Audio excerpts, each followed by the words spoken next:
All right, everyone. We're going to be joined by Nathalie Martinek here. The Narcissism of Psychotherapy. If the title intrigues you, there we go. Hey, good to be here.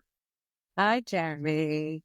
So, what are we going to talk about? So as the topic on the live suggests, I've really been inspired, and I would encourage everybody watching and listening to also be inspired and checking out your articles about saviorism and narcissism in the helping professions and activism not being therapy. So that really hit me as a crucial topic. It's very timely.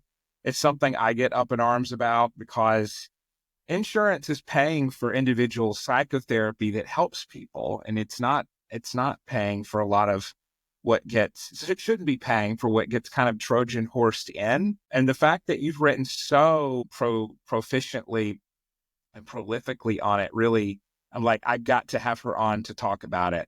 And the other thing, and I made notes of all the other stuff you want to talk about as well. But for to let the viewers know, like, when we met on Clubhouse, you did a lot of really awesome rooms about institutional narcissism and what it looks like on the job and how you can be pulled into these dynamics where you are giving someone supply. And you took that and really applied it to the psychotherapy saviorism stuff. So I would love to just start out, if you're comfortable, talking about what inspired you to write about saviorism and narcissism in the helping profession and what you think it's important for people to know about that. And I'm going to stop talking.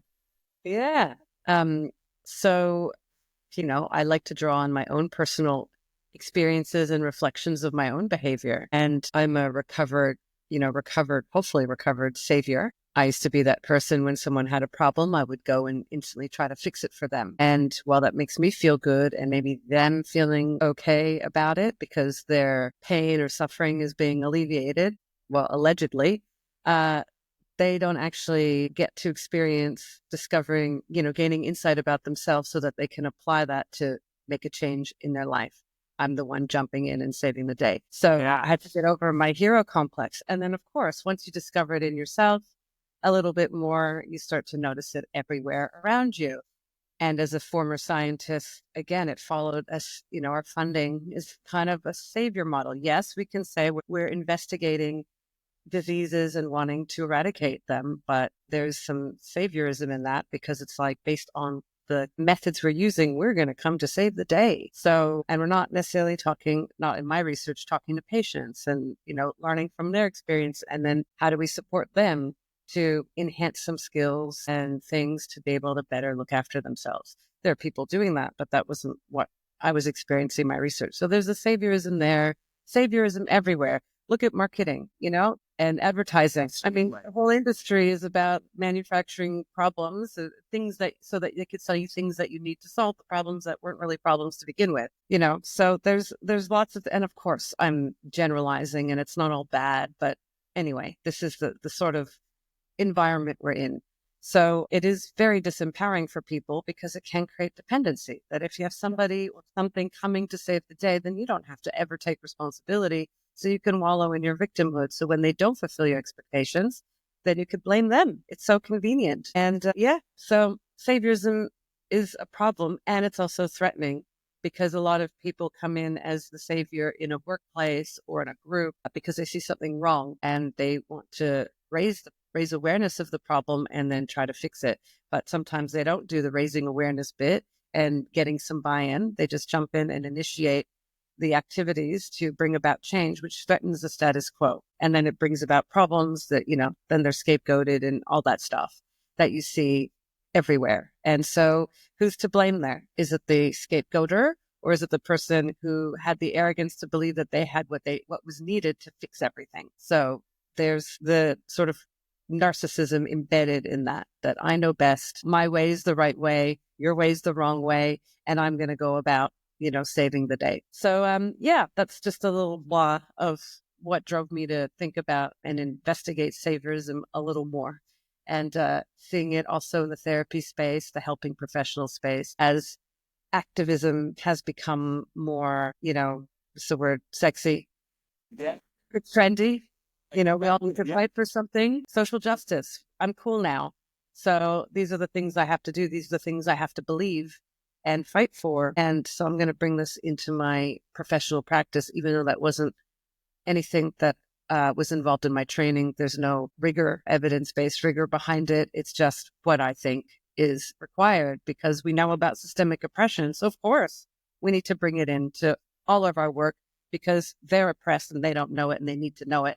And I have the way that will fix things for them. Yeah, I think one thing we have to do to call out my field, because, as a therapist, I can and should do that. We have to focus on what's actually evidence-based and what's being paid for in psychotherapy sessions. Like you can be a doctor, and if a patient comes in for medication and you lecture them on systemic oppression and they leave without steroids for their sinus infection, like what did you offer? Like likewise, if a client has depression and anxiety and they're leaving with just some platitudes and topics about deconstructing oppression, awesome. And what about EMDR therapy for trauma? What about trauma-focused CBT? What about acceptance commitment therapy? Like we can't lose that. And so the cynical, I'll be nice and say skeptical side of me says, well, to actually use an evidence-based practice, you have to get good at that. And there's quite a bit of,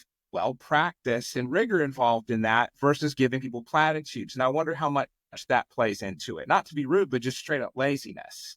Yeah. Yeah. Taking your training, putting in the back seat so that you can bring out your saviorism and your ideology and get on your high horse about. That's the word my husband uses to describe me sometimes. Oh, you're on your high horse again. Yes. To almost talk down to the patient and that you know better about what they need than they do. Yeah. It's not a good experience, but some patients don't see that. Some people on the receiving end think they're getting a good deal because, of course, why would I want to be oppressed? You're right. I didn't realize this before. So thank you. But yeah, you didn't actually give me what I needed. No, I mean, and so I think there's different emphases within graduate programs. I think some are more into actual methods, and I think some are into more ideology. And again, ideology, I like that you said that. Saviorism is sexy. I mean, everybody wants to be on the hero's journey. And the thing is a therapist, though, let's not get it twisted. You're not really the hero. Now, what you can do is iterate and create. I mean, reverse that. Create and iterate an amazing psychotherapy. And then your client's the main character, but you certainly aren't supposed to cast yourself as this great savior that liberates your clients because you're infantilizing them. And I see a lot of Substack articles and authors now that address this idea of people being really infantilized. And really that kind of segue. For one, I just encourage everybody to read like How to Recognize When Activism is Being Done to You by Helping Professionals. Great article. Loved that. And then also your article about your feelings don't have to be validated. I think that relates really well, actually, to the helping profession thing. And I'm wondering if you could share more about get on your high horse again, your soapbox too, maybe stand one foot on each, about validation's role and what annoys you about it. Because I love this. This is really good stuff. Okay, so we're moving from saviorism into one of the skills that a practitioner uses, whether they're a therapist or anyone. Yeah. Validation. So I wrote a piece called "No, Your Feelings Don't Need to Be Validated," and it got a lot of mixed reviews. People who really love it and resonate it, people who are challenged by it, but it opened their thinking, and it got them to reflect on their own practice and come to a new understanding about what they might need to do, which is my favorite type of outcome. That's what I aim for with everything. And then the ones who are just like, how dare you minimize my experience? They took it very personally because obviously I'm describing people like them. So validation is not a bad thing, right? We all need to be validated, especially as children, because we're looking to our adults, our authority figures, to help us understand this world and reality and our, forming links between our feelings, actions, outcomes. We're trying to navigate this world. So we need people to guide us. But as you enter into adulthood, you need that less and less, hopefully, if you've had the right kind of support and guidance and responsive parenting. But yet there's a subset of people who feel, and I'm not talking about people who are, neuroatypical or have some sort of, intellectual disability. I'm talking about everyone who is able to operate and function in this world and meet their needs. There's an expectation that at some point you won't need people to keep affirming your reality and telling you that you're right. Right. It kind of would be like, okay, this is my experience. This is how I'm understanding this situation. What are your thoughts about what I've just said? Versus, yeah, you're right. Of course, that's, of course you see it that way. Yeah, that's how it is, and moving on. And so there's a place for that sometimes, especially if you've had a shocking incident and, you're not in your body, you're not present, you're trying to grapple with things, you're in shock. You will need someone to just go, yeah, of course you'd be feeling that way. But then that's not the end point. That's not the end point when we're seeking help or support from someone or even a soundboard. We need some other skills to help us start to explore our experience, our thoughts, our feelings, our perceptions, and even to challenge them, to get us thinking, to open up our thinking, to consider other perspectives that can be contributing to my current experience. And I know when I do that, or when I'm on the receiving end of that, I always come to a new place of understanding that actually moves me away from the pain or the struggle or the tension into more relief or peace or acceptance. Isn't that what we want for people? So validation is not bad, but our feelings do not need to be validated. If I'm angry, I don't need someone to say, wow, you're angry. I see that you're really angry right now. Or of course you feel angry. I don't need that. I'm angry. I know it. I need to offload about what's going on because it's a strong energy. I need to get it out of my system and talk about it and help me to get it out, get that story out. I don't need someone to keep kind of trying to placate me because they're uncomfortable with the expression of my emotion. They're trying to placate me to calm themselves, because being around anger or strong emotions like sadness or grief can be very hard for people to tolerate. So their level of tolerance to certain emotions makes them want to kind of subdue them for me, if I'm the one upset, so that they can feel better. So it's really for them. And I'm not saying they're selfish. Most people don't know that this is happening. They don't know that they're experiencing discomfort with someone else's emotional state, that they're trying to suppress it or almost invalidate it. So they use these, placating practices to, kind of calm that person and move on, but we don't get to explore. So it's dissatisfying, or some forms of validation can be quite condescending or infantilizing. Like, you're talking to me like I'm a child who needs to develop an emotional literacy, instead of talking to me like a peer, an equal, who is just having a big experience and needs someone to help me understand what's going on so I could take action, or at least come to terms with it, accept it. So validation might be an entry point, but no feeling needs to be valid. If I'm feeling something, if you're feeling something, it's valid. I don't need someone to go, yeah, it's okay that you feel that way. It's okay to not be okay. Shut up. I need that. That's not helping me. But that's me and my like where I'm at. Other people are not in that place. So a lot of people need that. So if we're talking about people who need a kind of narcissistic supply, they need the attention and affection from someone else to help them feel better, but they're not that interested in exploring. They're more interested in maintaining their current narrative of their experience. That way they can keep inviting that level of attention and affection and energy. So it reinforces a certain mindset or a certain narrative that never requires them to change. So they'll always be, say, the victim of their experience of bullying 10 years ago.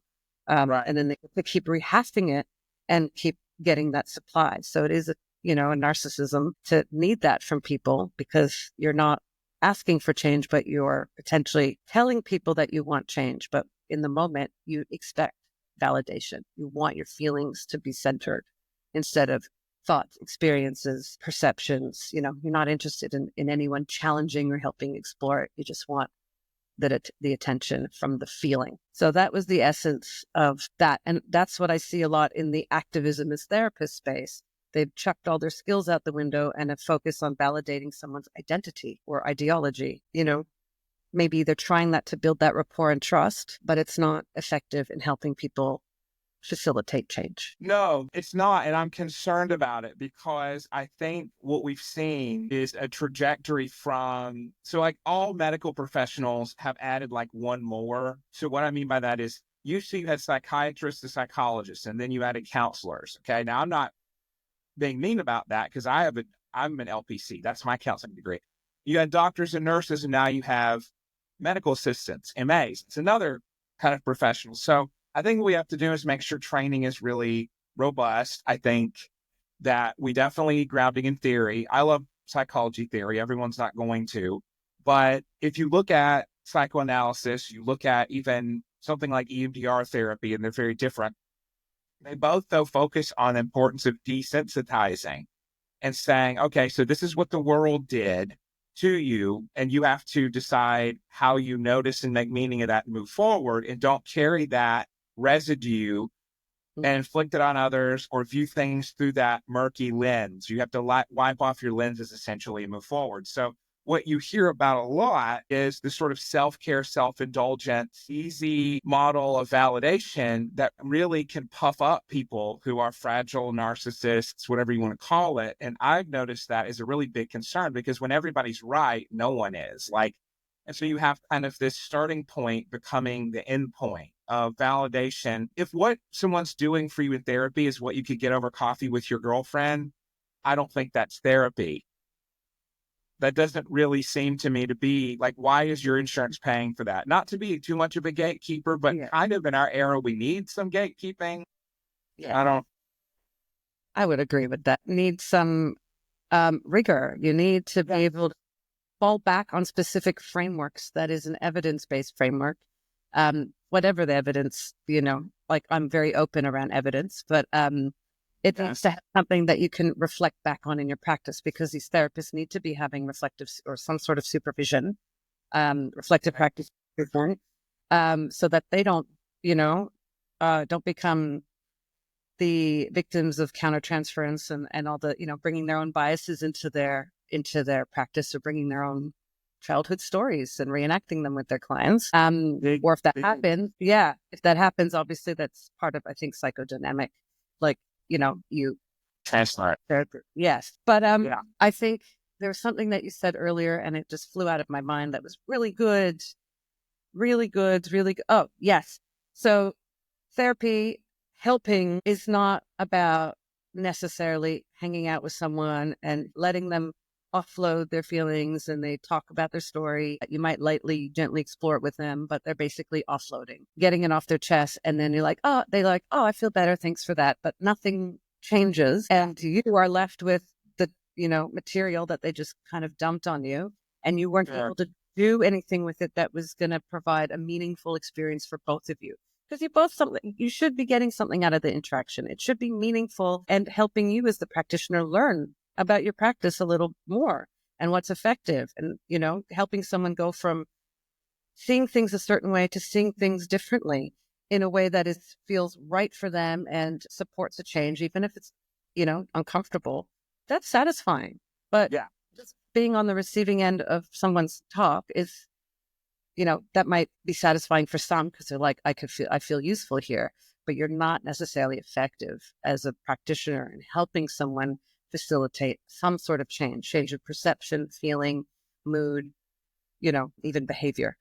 So that's a huge problem, but that's become central in a lot of therapeutic spaces. I'm providing a safe space so that you could feel seen and heard and understood. Yeah. And then what? We need to stop being so indulgent. Maybe you do that the first time, but if that's the recurring theme of your practice, then you're not a practitioner. You're just indulging somebody so that they like you. They come back to you and they pay you again to feel good around you. But that's not necessarily going to support them to make change. You're doing it for yourself. And I think that's the message that's been lost, that you are a facilitator of change, regardless of the helping profession you're in, even as a friend. I don't just sit there and listen to my friend go on and on and on. They know I'm going to challenge their thinking because we have the trust. Because we have that built in over years, that if I come in to, help gently confront them or challenge them, they're not going to be like, oh my God, I'm so offended. they're going to be, thank you, I haven't thought of it that way, or this is really uncomfortable, but let's go there, because they won't change. So that's the difference. That's the other thing. By talking at somebody and telling them, getting them to consider what the world did to them. Now, it's different if we're talking about someone who had childhood trauma and, adults abused them or neglected them. Then yeah, that's appropriate, because as children, they're completely dependent. They had limited agency. But if we're talking about systemic oppression and racism in our adulthood, or, and this has been done to you. And so I'm giving you permission as the overseeing authority in our therapeutic relationship to feel oppressed and to feel like to be the victim now. That's not helpful, because the person in the scenario had agency. They contributed in some way. And again, I'm not talking about abuse, that's separate, but we're talking about just everyday interaction where someone is feeling shitty about their workplace or certain relationships. You're contributing. You have a part in this. So let's explore the part that you played, not to blame, not to go as your fault, but to consider what might you be doing that is contributing to these outcomes that you don't like, so that we could discover what you can change to get a different experience, a different outcome overall. And this is my role as an effective practitioner, to use my skills, my knowledge, my expertise to facilitate that and investigation with you, as well as supporting you to make changes that are not going to make things worse for you. Or if they will make things worse, because that's what, changing a habit does, then let's make sure we think about or as many of the unintended consequences, and prepare you to respond to them, so that you will feel equipped and confident to be able to handle and not revert back to your default that you're trying to change. So that requires a huge skill set, which I know many people are trained in. But when you're ideologically captured, it becomes all about, professing that ideology and making people realize what you want them to realize that serves you and your weird need for them to feel oppressed and the victim of their circumstances, so that you can now preach at them and call that help. Mic drop. I love that. Lots to unpack there. I would say, when it comes to validation, you made an amazing counterpoint that reflection is more useful, and that you made me think of in that article of "No, your feelings don't being validated," of Karkoff's empathic reflecting scale. And there's different levels to that, like CARKHUFF.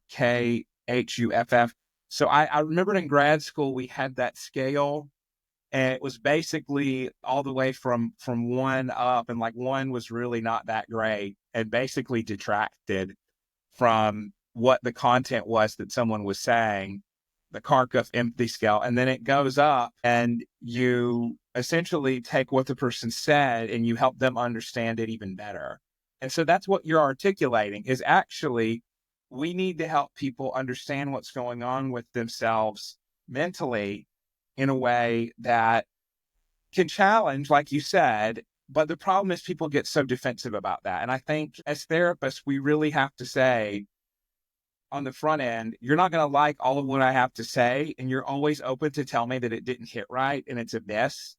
But if you were paying me just to say nice stuff, you're not going to see all that you could and improve as much as you could. Like, it's an authentic conversation people have to have, because paid flattery, I'm sure there is a market for that. And then but it's not going to do the most for people. And then therapists have to be unafraid to really point out the incongruence. Like I was joking earlier that the Rogerian therapy from Carl Rogers, like Rogers is so known to be just a nice, very unassuming person. And even he had incongruence as a big part of his model, like pointing out when things didn't match up with what someone was saying and doing. And it feels like we've lost that to an extent. Yeah. Well, Rogers, he developed the skilled helper? Is that his model? Yeah. Well, person-centered therapy. Person-centered. Yeah. Yeah. That's right. Kept changing the name. Yeah. But, I draw on his work in the work that I do in facilitating, in my other work. So yeah, there's merit to it. You have to be purposeful in what you're doing. But I can understand why people, if for example, Jeremy, I'm with you, and I know about your intersectionality. Let's say you have a whole bunch of things, And I'm already making assumptions about you and your level of oppression and my level of privilege relative to you. So I'm already going to see you as victim or even lesser than me, or more important than me, because you've got all these oppression markers because of your, intersectional labels. And, I'm not making fun of people, but this is some of the things that I've seen happening. So because of that, there's already a power differential. I'm not seeing you as someone with expertise in your life. I'm already seeing you as someone who's a victim of systemic and racial and so many different oppressions. So that's what I'm going to speak to versus, I know nothing about you. I want to get to know you and hear your story. And while I'm listening, of course, I'm going to be making connections in my mind, but I'm not going to start assuming that you're not someone capable of change because you've come to me for help. You're already capable enough for something to happen because you've come to me. You've asked for help, which is the hardest thing. So I have to see you from that strength. And I have to also, while I'm listening to your story and hearing all the bad stuff that you're talking about, I also have to hear out for all the things that you're trying to do, your attempts to do, but it's your belief system or your values, that are underpinning your actions are not getting you where you need to go. So we have to start to look at your beliefs. We have to look at some things that are running in the background, preventing you from trying to make the change that you're wanting. But I have to be able to see that. And I can't, if I assume you're oppressed and you're a victim of your circumstances, and, the only way you could change is reading a book or, about deconstructing, decolonizing or something. I follow you. Yeah. So there are many frameworks we could work with, but unless there's evidence about their use, their effectiveness of use in practice in a specific modality or specific approach, you're just experimenting with people. They're your guinea pigs, and you're not necessarily clear about your outcome with them. It's not solution oriented. It's deficit focused, and that's going to keep people in their pain. Yeah. So that's stuff I've seen. This is stuff I've had to confront with different people. I work with a lot of practitioners across different professions. So from therapy to, medical, nursing, allied health, disability support. And as activism thinking has come into their practice. And also I've been in that space too myself. I've been, fuck the patriarchy. And, I've been there. But it was temporary to kind of try something on. And then I've kind of moved on because I'm like, that's not my reality. That's not how I'm experiencing the world. I don't have bad experiences with men. I don't have the things that a lot of people experience, but that's not how I'm not going to ignore my own experience and center, a deficit focused way of thinking because it's not helpful. There are things that are going well. We need to use those to leverage them in order to support someone, like the resources that can help someone make the change they want. But absolutely, that goes back. And I know I'm talking a lot. One last thing. This is great. This is the importance of how you set up your relationship right from the start with anyone you're going to work with, whether it's a friend who wants to offload about something, whether it's a colleague, whether it's a patient, a client, it doesn't matter. If you're someone who it's important to you to remain purposeful, that you at some point are going to have to confront them or challenge their thinking, you need to let them know up front that that's how you work. So every therapist is different.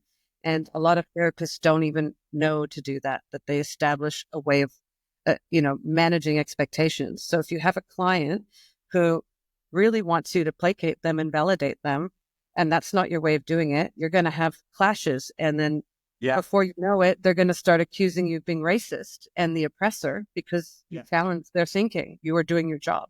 So it's a good way to weed people out right from the start, but you need to, go, what do you understand about therapy? Why are you here? What are you hoping to achieve in working with me? How do you understand therapy or the therapeutic process? Do you have, previous experiences that you wouldn't want to be repeated in this kind of work? Okay. Thank you for sharing your understanding. Can I share with you the way I work and my understanding of my work and what I'm hoping to achieve with clients? That way you could see right from the beginning if things are going to go well or not. Of course, clients are going to come in and lie to you and say, of course, yes, yes, yes, because they're the people pleasers and they want to, they've heard good things about you and they want to work with you. But you will discover very early on if they're people who are wanting the plate to be validated versus those who want change and are ready to, take that on. And of course, you have to be able to build rapport and trust, because if they don't trust you, they're not going to, it's going to be harder to work with them. So Sometimes it could take a little longer with some people, sometimes it's less. And, those ideal clients who are just happy to get on board with the approach because it works for them. But yeah, those explicit conversations that are often uncomfortable for people need to happen at the beginning, so you don't discover later on that your practice frameworks and approach are incongruent with what they wanted from you. Love that. I would double down and say, if you're a helping professional, if you're not good at marketing, pay someone or do a little bit of study, because for me, my Psychology Today profile talks about my approach of reprocessing trauma, moving through anxiety. And it's definitely not one of these, chewing rocks, spit out nails, black coffee, kind of things. It's not aggressive, but it's like you can put out there kind of what your specialty is. And being an EMDR therapist who does trauma reprocessing, people are going to have a certain idea about my practice and character that's probably accurate. Like, yeah, I'm going to encourage safety, emotional safety first. And then I'm going to say, all right, do we want to move into what we know works? Because for phobias, for anxiety, for PTSD flashbacks, reliving symptoms, dreams, moving through is the way out. And so I already have an ethos, an ethic, and an understanding of what therapy is, that people are going to generally either be on board with that, or I had clients be like, I really just want to do DBT and I don't really want to do any reprocessing. That's fine. We can do DBT. If you want a group, then I'll refer you, whatever.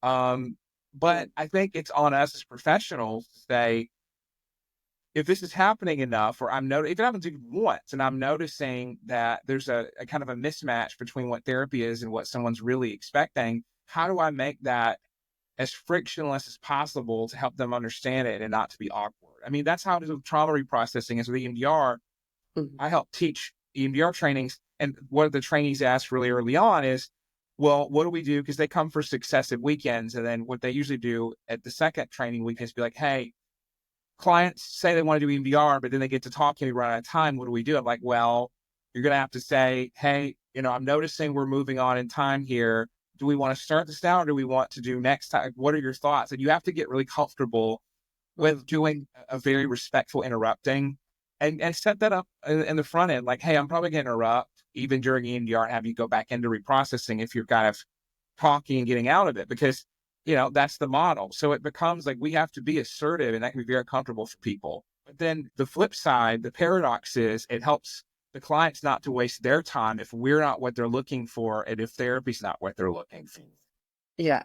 So you have to do that work, the front end. Exactly. You got me thinking about some of the other things. So if you are a practitioner who does bring in a social justice lens in their work, and there's places for that, and it's important to bring it up because there are lots of problems in society. There are things that are rigged against people in certain places, of course. So if I bring that in, I have to let people know that, yes, I bring that in, but you won't get, me spouting ideologies out at you. I'm not going to bring my personal politics into this practice. This is not what that's about. This is about you, your experience, and using what we know to help explore your ecology, your circumstances, to help look at what are the things that are negatively and positively influencing your experience, and discovering those things that are actually working for you and helping you develop capacity, awareness to help use those things that are working, the resources in your life to help you make the changes you want. But you're not going to get me,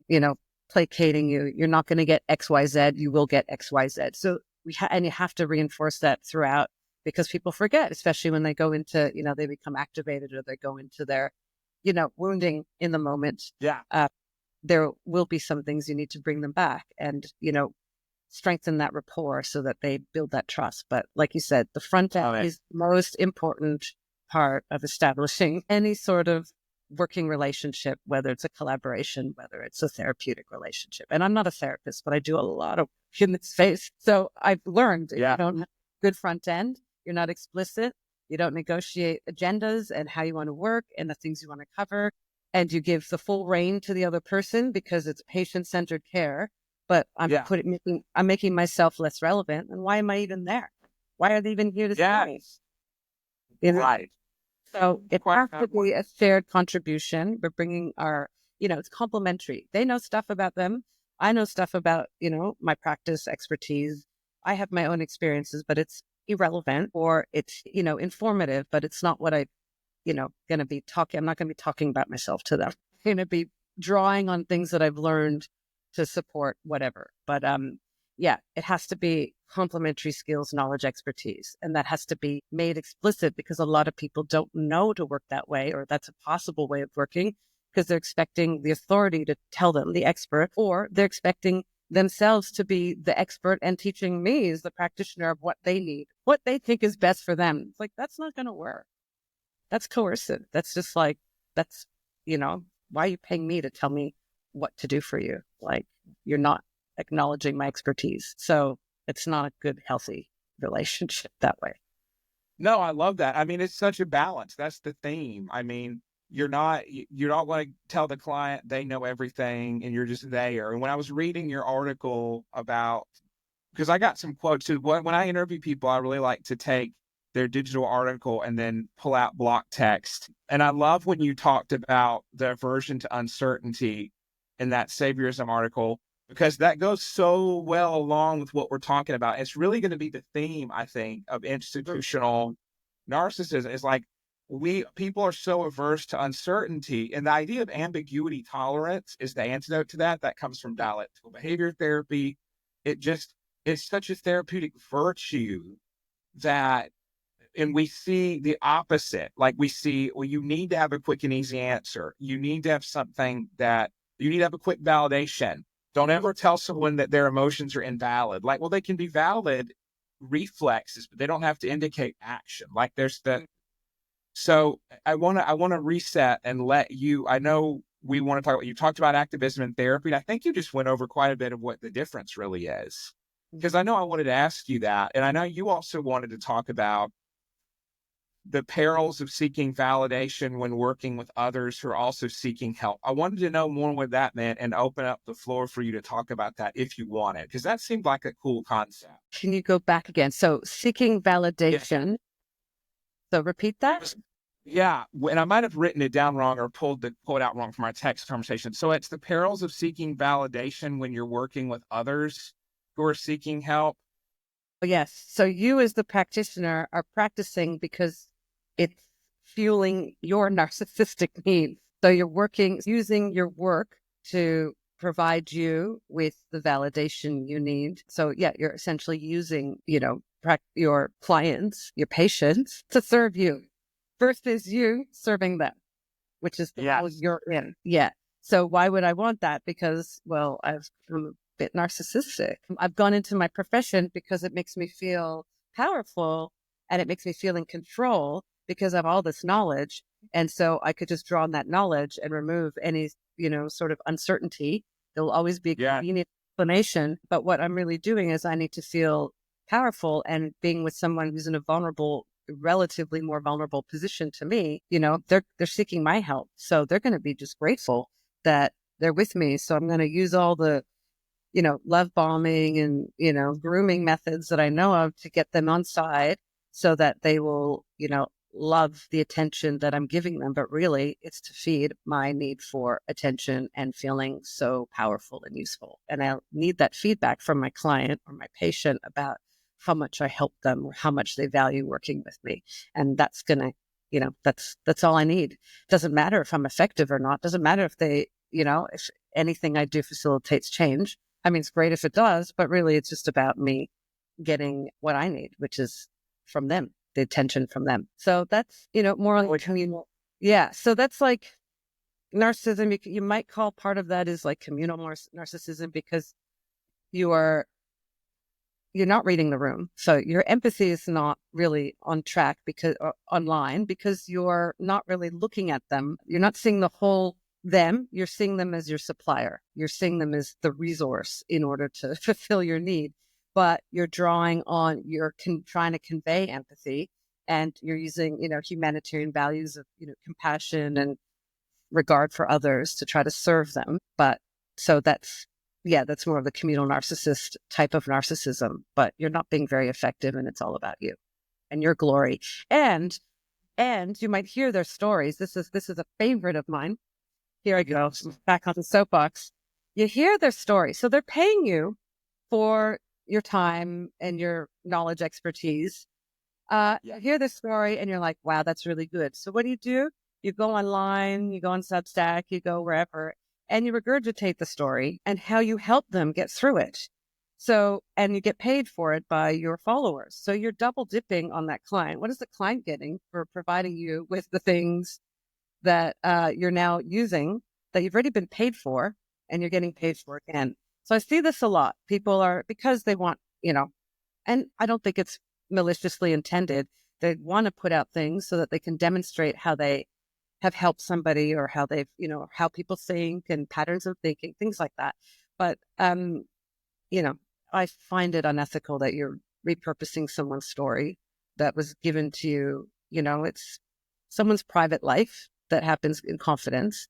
And yes, of course, they've gotten rid of any identifiers, but it's still someone's material from their life that you're now using as your own to put out in another way that the client never agreed to, or they might have, but because they're so grateful to you because of that power imbalance, they want to please you. Yeah. They're not going to say no to you and put it out there, but they're not getting any kickback from their story that you're now using for your purposes. So I find that problematic as a practice. It's different if you're using a collection of things, a collection of story to illustrate, a pattern of behavior, pattern of thinking. You're drawing on multiple things because it's been recurring and you're going, look at this pattern, it's reproducible. I think that's different because, of course, there's a place for you to highlight what your knowledge and expertise, because you're trying to market yourself, but it's how you do it. And are you exploiting somebody's story and material and the vulnerability that they brought in? Because it's sacred. Practice, I believe, is sacred. If, practitioner client, hearing the story, exploring with them, helping them during, a time of need, to now I'm going to use it for, my own commercial needs. I find that problematic. And I see this stuff on Substack by, lots of different credentialed professionals. And I just wonder, I know you're trying to, and people respond really well to it because we love stories, but have to wonder, you're getting paid once and now you're getting paid again for the same thing by a different group. It just feels really wrong because nothing is going back to that client whose material you took from them. They're the authors of that story. Or you can collaborate together and say, let's co-write this thing, and whatever proceeds I get, we split, because I'm bringing my creativity, you're bringing yours, you're bringing the material. Yeah. So that's, a collaborative effort. Yeah. So that's my own personal thing. Lots of people will disagree with that, especially if they're the ones doing it. But yeah, we have to be cautious about how we use things that are brought to us in confidence and repurpose them for our own gain. And, how much? What are the practices? What are our justifications for doing things like that? So that's a little topic. Again, it's our needs for validation. It's serving our need for validation, attention, affection. It's feeding us in some way. And it's a fine line because you have to self-promote, but then what are you using to do it? Are you being ethical in your approach of self-promotion or? Yeah. Well, no, I love that. I think what you're saying that I take away is it's probably a good idea to do composite. So to take what you do as a therapist and say, or helping professionals say, well, these are themes, because you use the word themes. I like that a lot. This is what I'm doing. Here's what you do when you talk about, and you use yourself in your article about depression and the liberation cycle, which I think is really awesome and relevant, by the way. And that's a whole nother thing about. You're so good for my ego. Thank you. Well, I've heard that before. You're welcome. I don't mean I'm putting the pieces together, and I think it's great. We're both wearing green. We totally pre-planned this. So it's interesting. Your work, you cite yourself a lot, your experiences. And so it's what are you going to do? Sue yourself? You own your own story. So it's so smart to do that. But it does take humility to say, hey, I worked through this. This is my experience. So that's how I view it. But that's a good topic. I mean, someone's story is your basic grist for your Substack mill, for your stacks, your money. So yeah. Okay. Very interesting. It is a good segue into institutional narcissism. Yes. So what do you think are the big warning signs of that for people that are wondering what that is and if they're a victim of it? Like, we could start with just opening that picture there if you're okay with it. Yeah. So let's define institutional narcissism or narcissism general. So narcissism, distinguishing between a narcissist, which is a person, and narcissism, which are behavioral traits of where someone really centers themselves. They are the center of the world, the universe, and everything. The only thing that matters is what they want and need. And it's dependent on, there's an inflated sense of self that, they believe they're more competent than they actually are. Superior to everyone or superior to certain people. So that self-aggrandizement, the need for entitlement. So I'm entitled to the world. I deserve the best. I deserve. Everyone owes me things because I'm so great. I'm giving you my greatness. So, you owe me. Yeah. So self-centeredness, my way, the highway, or the highway. So self-centeredness, self-aggrandizement, entitlement, addiction to attention and affection, and it's not mutual. I'm the dominant one in this relationship, and all of it really centers on my need for being in control. I have a very fixed worldview, and it is the worldview, and everyone else is wrong if they don't hold this worldview. As a narcissistic person, I have very little or no reflective capacity, so I can't reflect on the results of my actions because it's always everyone else's fault because they didn't fulfill my expectations. So it's really all about me, myself, and I. So, and there's different manifestations of that. If you look at the behavioral spectrum, you've got the communal narcissism. So you have like the saviors, humanitarians who, again, are exploiting a more vulnerable, disadvantaged group or individual to feed their narcissistic needs, but saying, Right. I'm veritable. Look at all this beautiful work I'm doing. I'm not actually affecting any change. In fact, I might be making things worse, but it doesn't really matter because look at the glory I get to experience. Look at the rewards and the awards and recognition I get. And they're just my tools. There's the malignant narcissism. So it's more of like the evil overt, I'm sure there's lots of political and public figures that people can go, yep, they're malignant. Not that they should, but that's, can be quite obvious. There's the more covert or vulnerable, harder to spot, but more ruthless, more devious. The impact can actually feel worse because you didn't see it coming compared to the overt kind of bully person. You've got the group narcissism. My tribe is better than your tribe, and we'll do everything in our power to preserve our greatness, and any threats invite retaliation. So there's lots of subtypes. There's like the dark, then you've got the dark triad. You've got your psychopathy, sociopathy, sociopath, sadists, narcissists. So you're dealing with the stuff that is often fueled by vengeance and, a need to be the most important person in the world. So it's all about power, control. And why would any one of us want control? Because we feel insecure. We feel that uncertainty. And we fear becoming insignificant, invisible, ceasing to exist. So it is all about, I need to do everything to survive and be visible. So I have the protections that I need to live forever because I'm so important.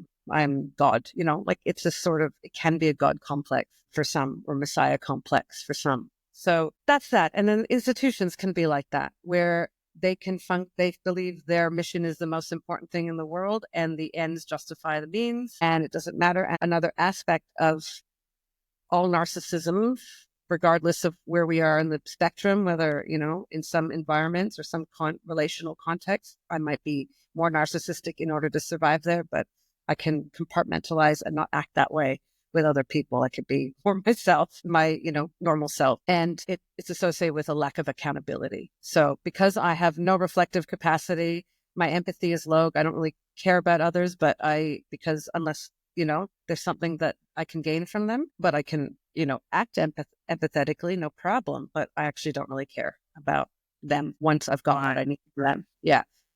And, or I don't care in general. I just will act it. So it's associated with low accountability or no accountability. There's no consequences from actions, or if I do, I'll find a way to wiggle out of it and blame and scapegoat, blame, do whatever, get out of it because I'm the most important person. So institutions can be like that. It's hard for any institution to be accountable to their actions. You know, I work a lot with, talk a lot about workplace bullying. Yes. The whistleblowers, so who could be the victims or could be a bystander, end up getting shafted, and the bully ends up being protected because they've built the protections. They built the protections in their institution or in their, you know, little team, and people are so blinded by their amazingness, or they take a, you know, use a blind eye towards their bad behavior because they're benefiting from the relationship with that person, and they would rather continue to benefit than do the right thing and side with the person who's being abused in that situation. So if the person is protected in that group, in that system, then the system's not going to want to lose them. So they would rather lose the troublemakers, who are the whistleblowers, victims of the abuse. And so when there is legal, you know, situation that gets escalated, and say the person ends up, you know, the victim ends up winning, the institution, how often will you hear an institution say, we've done the wrong thing, we apologize? Usually it goes back to the bully. So they will find some person, the person to blame. They're prepared to let go of that person, even if they've benefited from that bully, to preserve their reputation. So they will never be the ones to admit it, because there's some legal ramifications if they do. If any institution admits their wrongdoing, imagine NIH or USAID or things that are emerging right now, saying we've actually done the wrong thing, we've been corrupted, or we've been corrupt, we are responsible for a range of harms. We regret everything that we've done. They cease to exist. So no business is going to be accountable. They will find someone to blame and remove in order to preserve their reputation and their profits. So this is what we mean by institutional narcissism. There is no personal responsibility for the shit that occurs within their environment, their context, or what they've done externally, the influences they've had externally. They're like, well, we had to do the job. It's just, we made decisions based on the information we had. So it's unfortunate these things happen, but yeah, here's a payout so that we keep you quiet. Yeah, it was an evolving situation or something like that, right? Yeah. Do you know, I've heard, you know, hospitals have a part of their operating budget is reserved for those kinds of like legal battles, to pay media off, to pay certain people off, to silence them, to preserve their reputation. I didn't know that, but I knew that the term medical misadventure meant people died from just the doctors making a mistake in surgery or something like that. Yeah. Yeah. So some doctors take the fall for systemic problems because they might have done a thorough investigation that looked at all the different moving parts that contributed to this bad outcome. It's rarely one person, unless they're like the psychopath surgeon who goes around branding their name on people's organs when they open them up and no one says anything. That's happened. And then they get discovered, and then they lose their job. But it was happening all along. No one said anything. It wasn't until there was a risk to the reputation of the institution that they finally got rid of the person. So it's interesting. Yes. As long as they're doing well for us and making us look good, we're going to keep them around, even if they're causing harm and doing all sorts of shit to their colleagues. It doesn't matter. Doesn't hurt us yet. Yeah.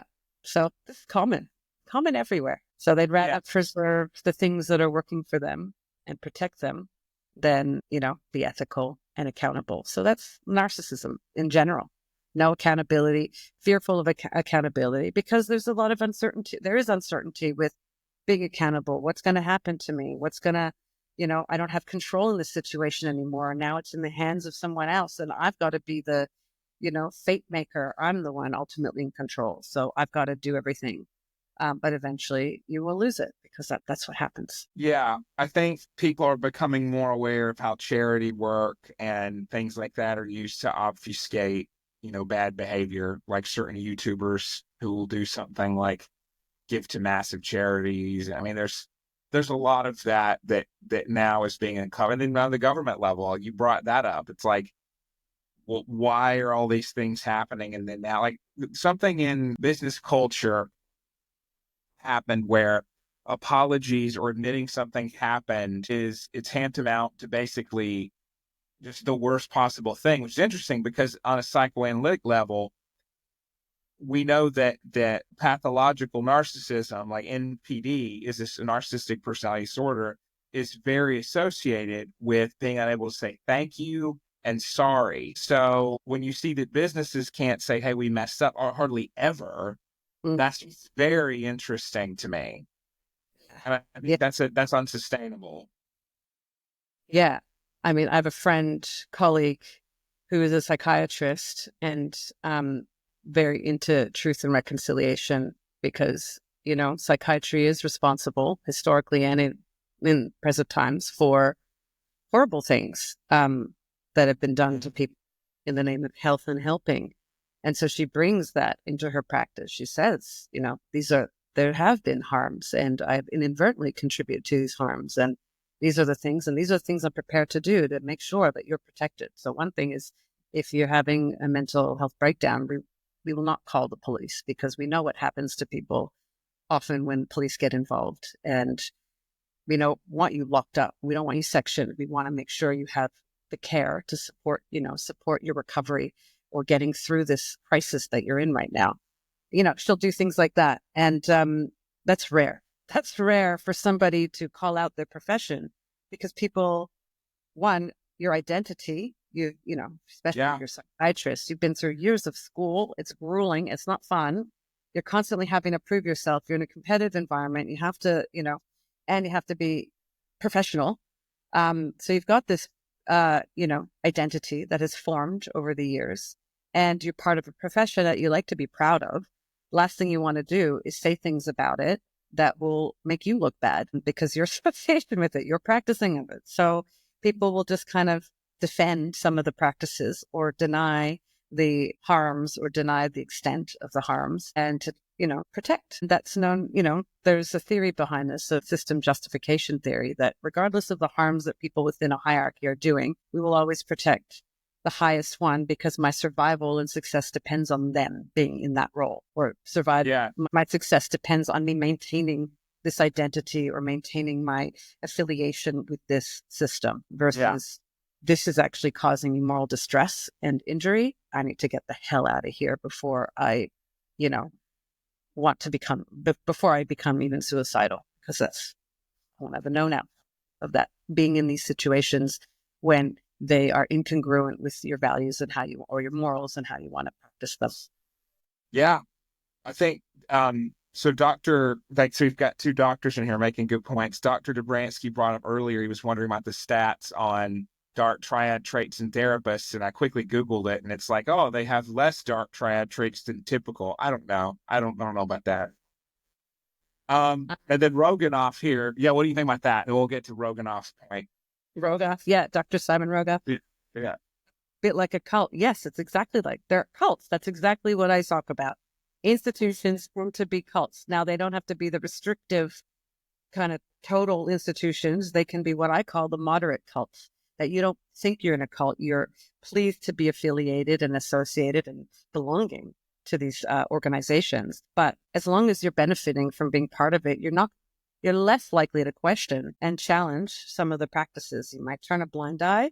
But if you're someone who has strong connection to your moral compass, it's going to hurt you over time. You're not going to be able to withstand it unless you sell your soul and assimilate into the, symbol of the narcissistic institution, which I see happening all the time. I saw that happening to me to a degree in my partial assimilation, and then I had to remove myself. So it's, it's common. But go back. What were the first comment? Just Dr. Dobransky had wondered the rates of dark triad traits in psychotherapists, and I wonder that too. I wonder, and if they're even endorsing it. Like, I would say narcissism may be high, but not the grandiose type, I would say. I mean, I think psychopathy is probably lower because they probably do feel a lot of empathy. But I think narcissism, I would be interested in. I don't know what your thoughts are on that.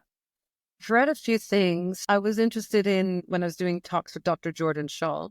I love him. Yes. Yeah. And we were looking at religious leaders, so priests, rabbis, and there's a few studies that show that they're higher in the, psychopathy range. So people who want to, they weren't necessarily that when they entered the profession and got promoted or among the ranks. I think it's what happens to you as a result, and your craving and lust for power, it's seductive and it does something to you and you want to maintain it. So you might be more of the, grandiose personality, the charismatic personality, because you have to be to Yes. proud. You've got the preacher, you need that. You need to be a good orator. You need to have all those attributes, but I've heard lots of stories of horrible behavior behind the scenes. Horrible. So I'm not surprised by the results of those studies that show, higher levels of, I think it was psychopathy, might have been like narcissists, NPD, but I think it was psychopathy because it was relating to psychopathy among CEOs of different, private companies or public companies. So again, the higher you rise, you increase your likelihood because of the things you've had to do in these narcissistic institutions in order to gain favor and get promoted and, get to the top of the chain. So the chain of command. So you will eventually become more psychopathic. So So therapists, I think I don't know if therapists would be high in psychopathy versus, say, surgeons. But there isn't the prestige. There isn't the same prestige.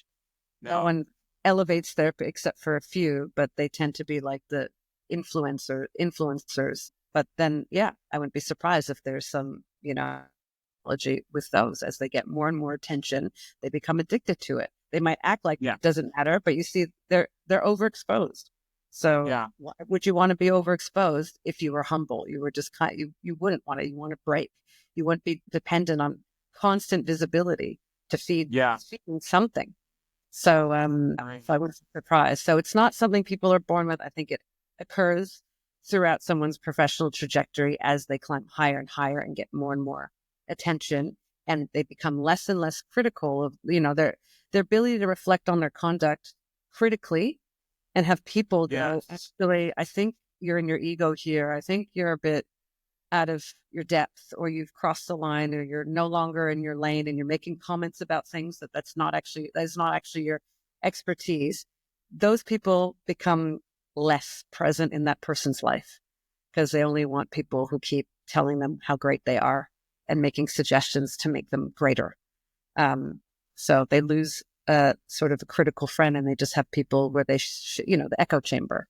That tends to hurt. Yeah. We need those critical friends to keep us grounded and continually challenge our thinking, not in a confrontational way, but in a way that, I could see that what I really wanted in that interaction was that person's level of influence. I cozied up to them so that I can get in there. But I realize that's not actually good for me because that's me using them. Maybe they're getting something from me, but it's clear I'm benefiting more than they are. But they don't know what I'm really after. So thanks for calling me out on that. This is not a good step for me to take because it's going to turn me.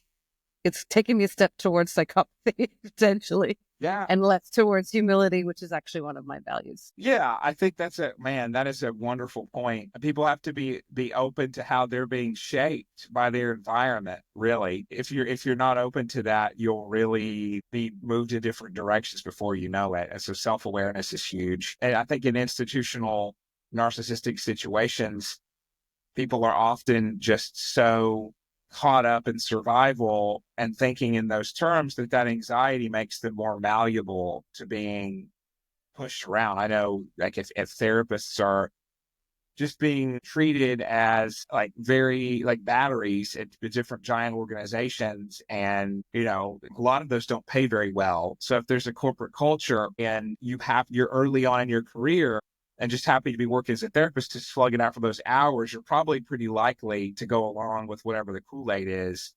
And unfortunately, and then get hyped up in that team environment and whatever kind of ideology. I mean, a lot of those bigger organizations are so unbelievably primed with so many different trainings and things. And there are people I think that a lot of the supervisors can be very much into keeping whatever's going and putting a smiling face on it. I could tell stories, but I probably won't.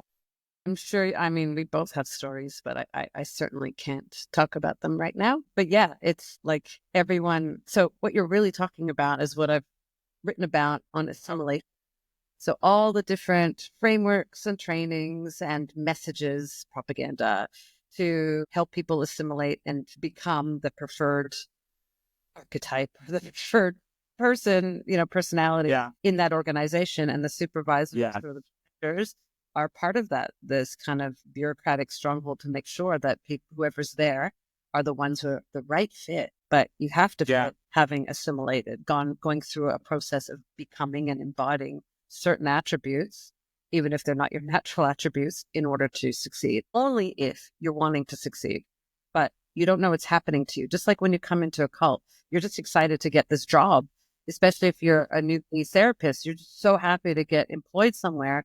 Good. Now I need to prove myself. So you're going to go the distance to prove yourself versus the institution proving itself to you. They don't care. So there's already, because there's that inequality, there's already that imbalance. You need them more than they need you. You're easily replaced. You should be grateful that, you're there. So you actually owe them. That's the kind of mentality, which is the narcissist mentality. And so you're going to work hard and you're going to do everything necessary. And that might mean, and you won't notice it. You won't notice what's happening to you. But if something is being done to you because you enter into a cultural matrix that's invisible and it starts to influence your thinking and your behavior in ways that you don't realize until you come out of it for a little while, then, your mind is not constantly bombarded with its messages and these, invisible influencing factors and emotions and narratives, so that once you're out, it's just like leaving an abusive or toxic relationship. You start to see things a little more clearly. You're like, oh, why is it happening like that? Why are they behaving? Why did I say that in that situation? That's so unlike me. So you can't get that perspective when you're constantly immersed in interacting and exposed to that environment. So that's why people can't see it. And then suddenly they're like experiencing symptoms of burnout. And they're like, how's this happening? Maybe I'm overworking. Maybe no, there's so many other things going on where you are not able to express yourself as you need to because you're too busy performing a part, but you didn't even notice you were doing it. And it sucks your energy. Yes. And I think that's a really good, and you can let me know when you have to go, by the way. I'm enjoying this, but I also want Yeah, me too. Like, it's Saturday morning, almost noon, like whatever. I have a cruisy day ahead. I really enjoy, I think this is really illuminating. It takes me back to our days of riffing on Clubhouse, which were so fun. Yeah, they were. And lots of people have joined in, and, Kelly's has had lots of comments and she has a question. She'd love to hear us talk about this phenomena online. Kelly, do you want to be a little bit more specific about the phenomena? I don't know when you put that comment in and I was ranting. And Elsie says, to hell with the right fit. The people judging you are not competent enough to judge anyone. Yeah, I don't think anyone's competent to judge anyone. Yeah. Unless it's a judge in a court case with the specific evidence situation. Sure. But again, if you're a newbie therapist and you rely on references and things to advance in your professional career, you will have to fit in. You will have to do these things. You will have to submit to the institutional conditions. Otherwise, they're going to find a way to get rid of you. They see you as a challenger or disruptive, or you're just not fitting in. You're not competent because you're not people pleasing or doing whatever the culture requires you to do to seem like a team player. So you will want to leave before they get rid of you. Yeah, some people don't really have a choice because it's a competitive world, competitive field, unless you establish something within yourself that you can rely on yourself and not these institutions. But unfortunately, I don't know. Like, there's so much rhetoric about be yourself, be your authentic self, but you can't be authentic. First of all, what the hell is authentic? You are going to you are going to modify the way you behave based on your relational context. So if I'm outspoken, which I am, as you can tell, and I go into a workplace that has all these other, values of we value diversity and, this. But if I start being outspoken about things that don't fit their preferred narrative, now I'm suddenly a threat. Yeah. But I've put them in their, values about diversity. Diversity should mean the diversity of perspectives, right? Diversity of worldviews, diversity in all, but no, it wasn't the right diversity. But I didn't know that. I was naive. I trusted them. So I walked in being authentic and honest, and now I'm being, there's backlash to my honesty, and I'm being sidelined now and excluded and all these shitty things that have backfired. So I can't be authentic. I can be authentic in situations where there's mutual trust and respect. And, we have, there's intimacy. I don't mean sexual intimacy, but there's an intimate relationship we built out with a lot of relational currency that I can say things respectfully, but openly. I can be outspoken and not be judged. Or if I'm judged, I won't know it. They won't that way with me. So that's the preferred place for me to be outspoken versus an environment, another context where it's not to my advantage to be outspoken. So these blanket statements about authenticity is bullshit because first of all, we don't know what's authentic. I don't know what's authentic because I'm changing all the time and modifying myself in different relational contexts. I'm being myself. I'm not, but there's sometimes I will perform because that's what's required of me in order to gain the trust of somebody, to gain what's required to meet a higher purpose, to fulfill a higher purpose. Now, I'm not being fake.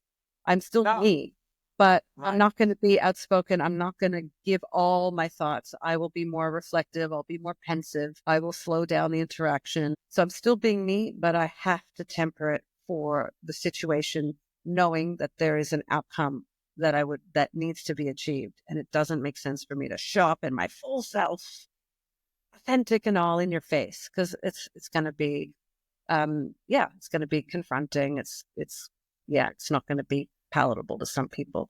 So we have to be discerning and wise. That requires wisdom to know what is the right thing to do and how to read people and in order to effectively respond. So again, if you're feeling a purpose or, you're working towards some sort of outcome, not an outcome that I control, but if I want someone to trust me, there are things that I need to do and not do. And, I'm not going to start talking about religious principles to someone who's, atheist. It has nothing to do with the situation that we're in.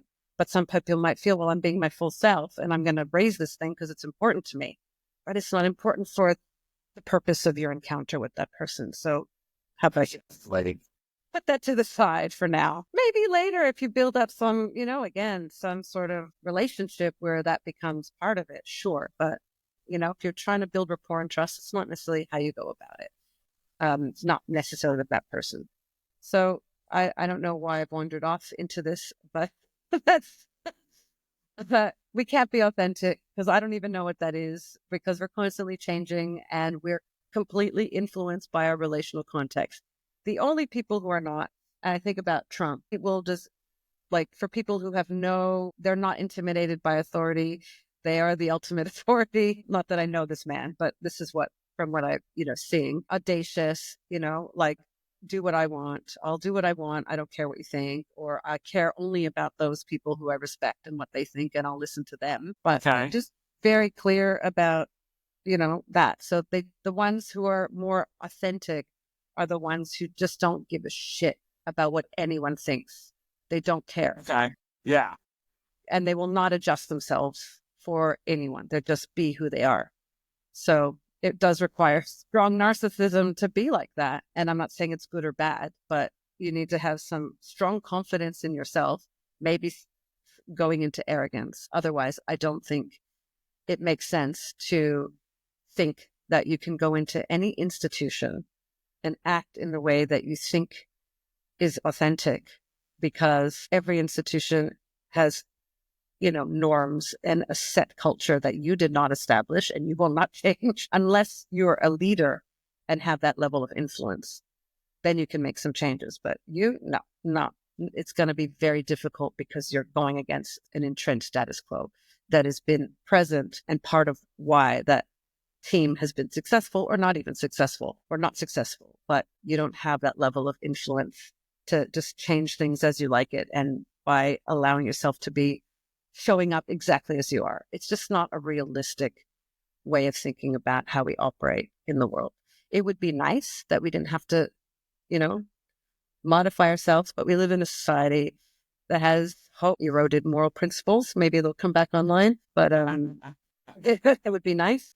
You can't we're experiencing a cluster B society where people just act the way they want. They don't care about decorum. They don't care about how people perceive them. It's very childlike that, they don't have those inhibitions because they haven't been fully socialized. So you have lots of people who act as if they haven't been socialized because that's what they're seeing around them. And they're just conducting themselves, like with no decorum. I'm thinking about, no like propriety, like this. It's just kind of, and I'm showing my age, my generation, Gen X, but I'm like, come on. You try to pull that shit in my workplace, it ain't going to happen for you. But that's the online. This is what happens when we spend a lot of time online and we've lost those social cues. We've been locked down for a few years, so that has affected us even more.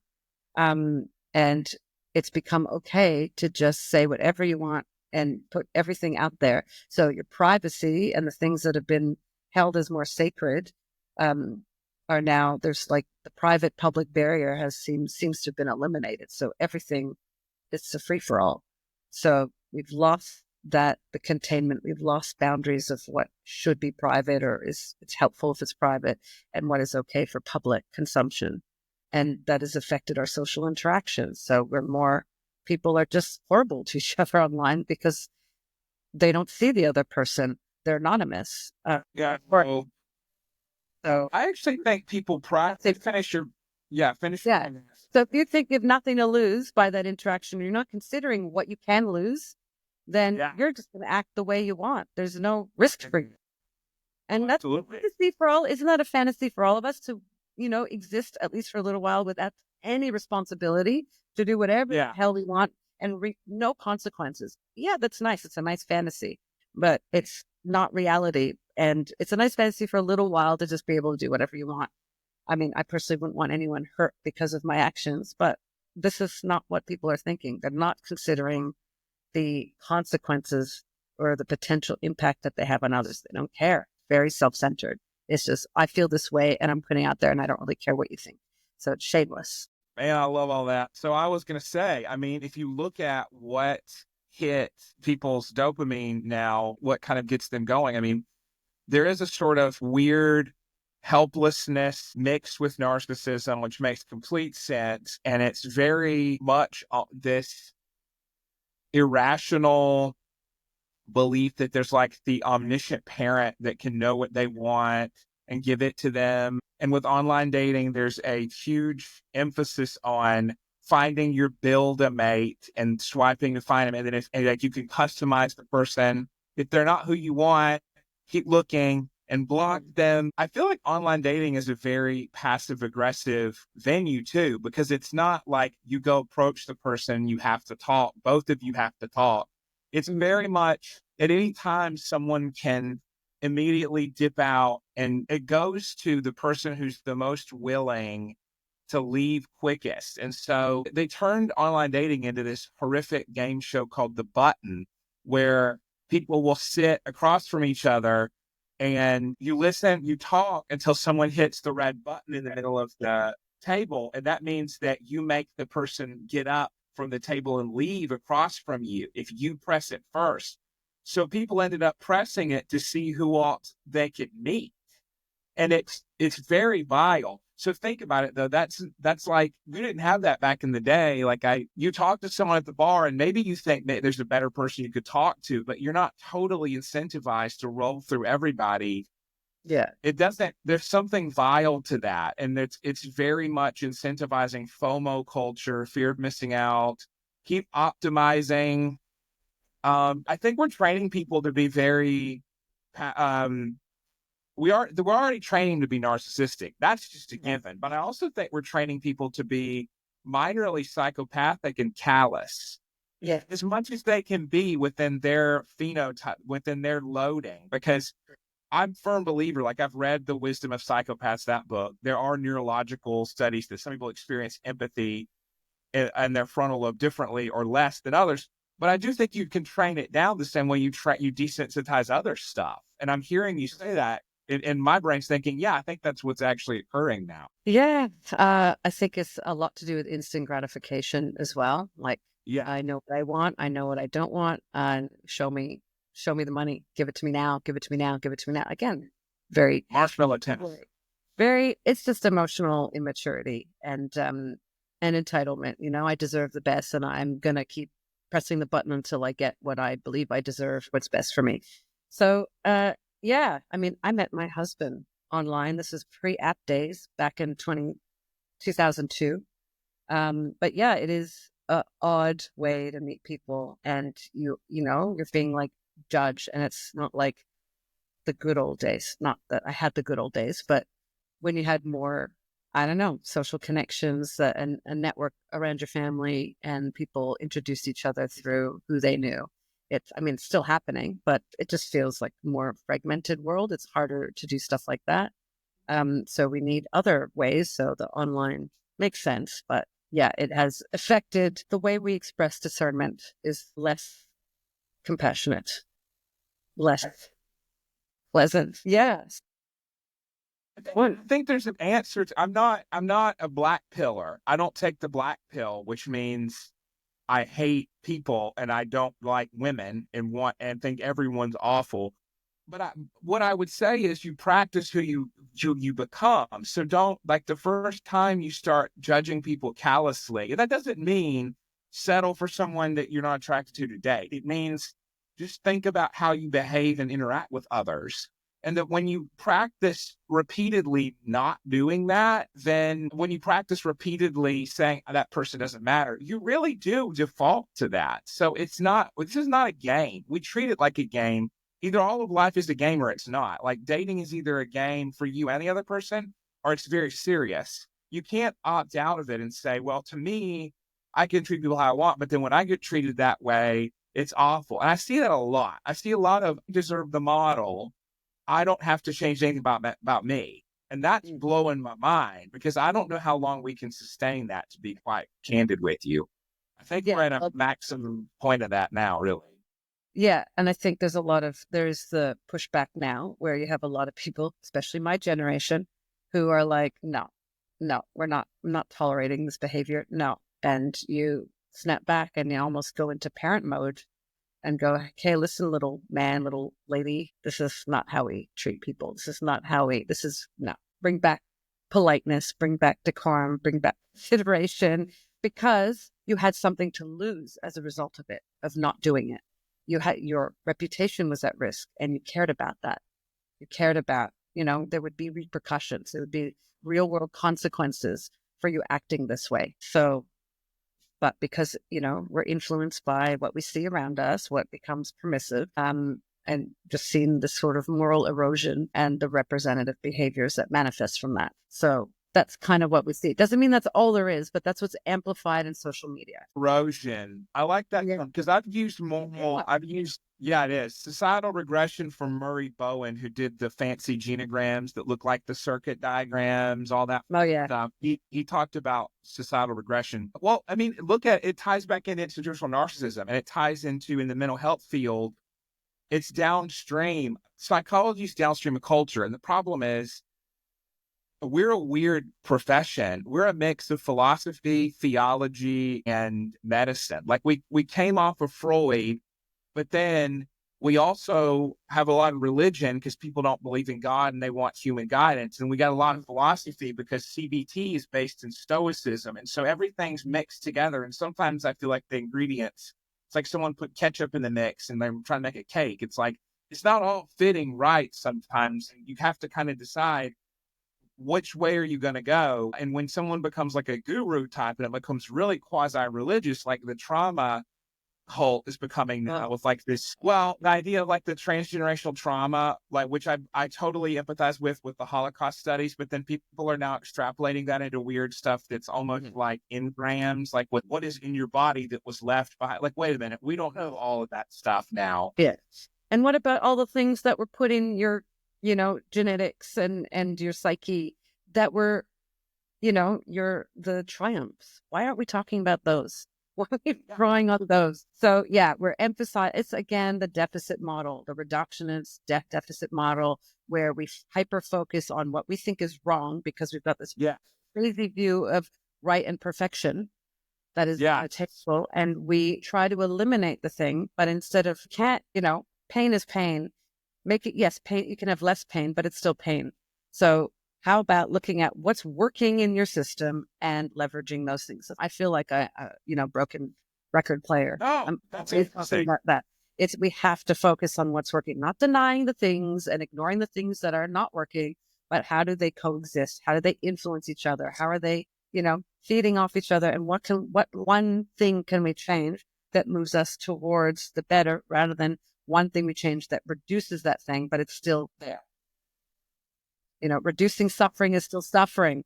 So how do we go into increasing the things that are great that can help, you can apply to the suffering?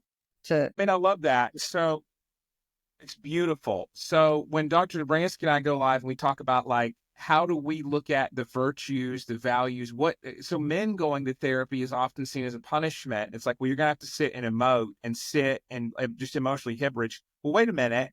How are we taking what your triumphs are? There's literally a therapy called solution-focused therapy. And it's all about saying, let's imagine the problem wasn't there. You woke up and there was a miracle and things were better.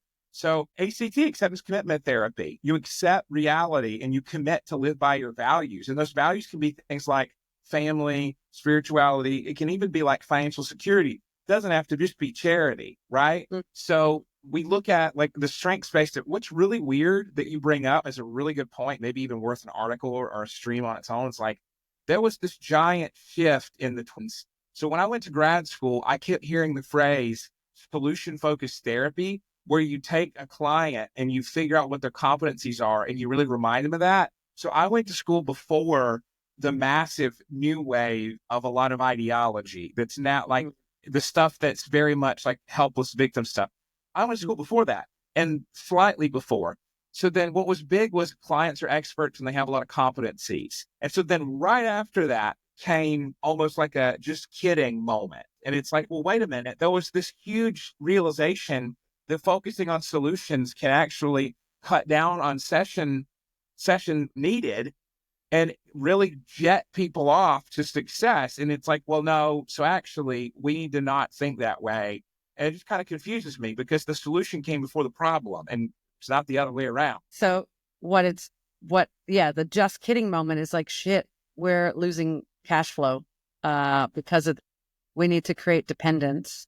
So by reinforcing that there's a problem that we need to keep working on, that keeps the customers coming back, versus I want to work myself out of a job.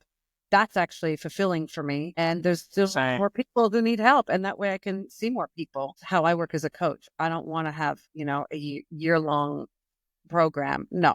If I can't help you first of all, we work on developing specific goals. Yes, you have your big vision, but realistically, it's a stepwise process of achieving one thing and building on that. And to achieve that thing, you have to discover what your skill set is, your competencies, what are the, barriers, what are the enablers in your context.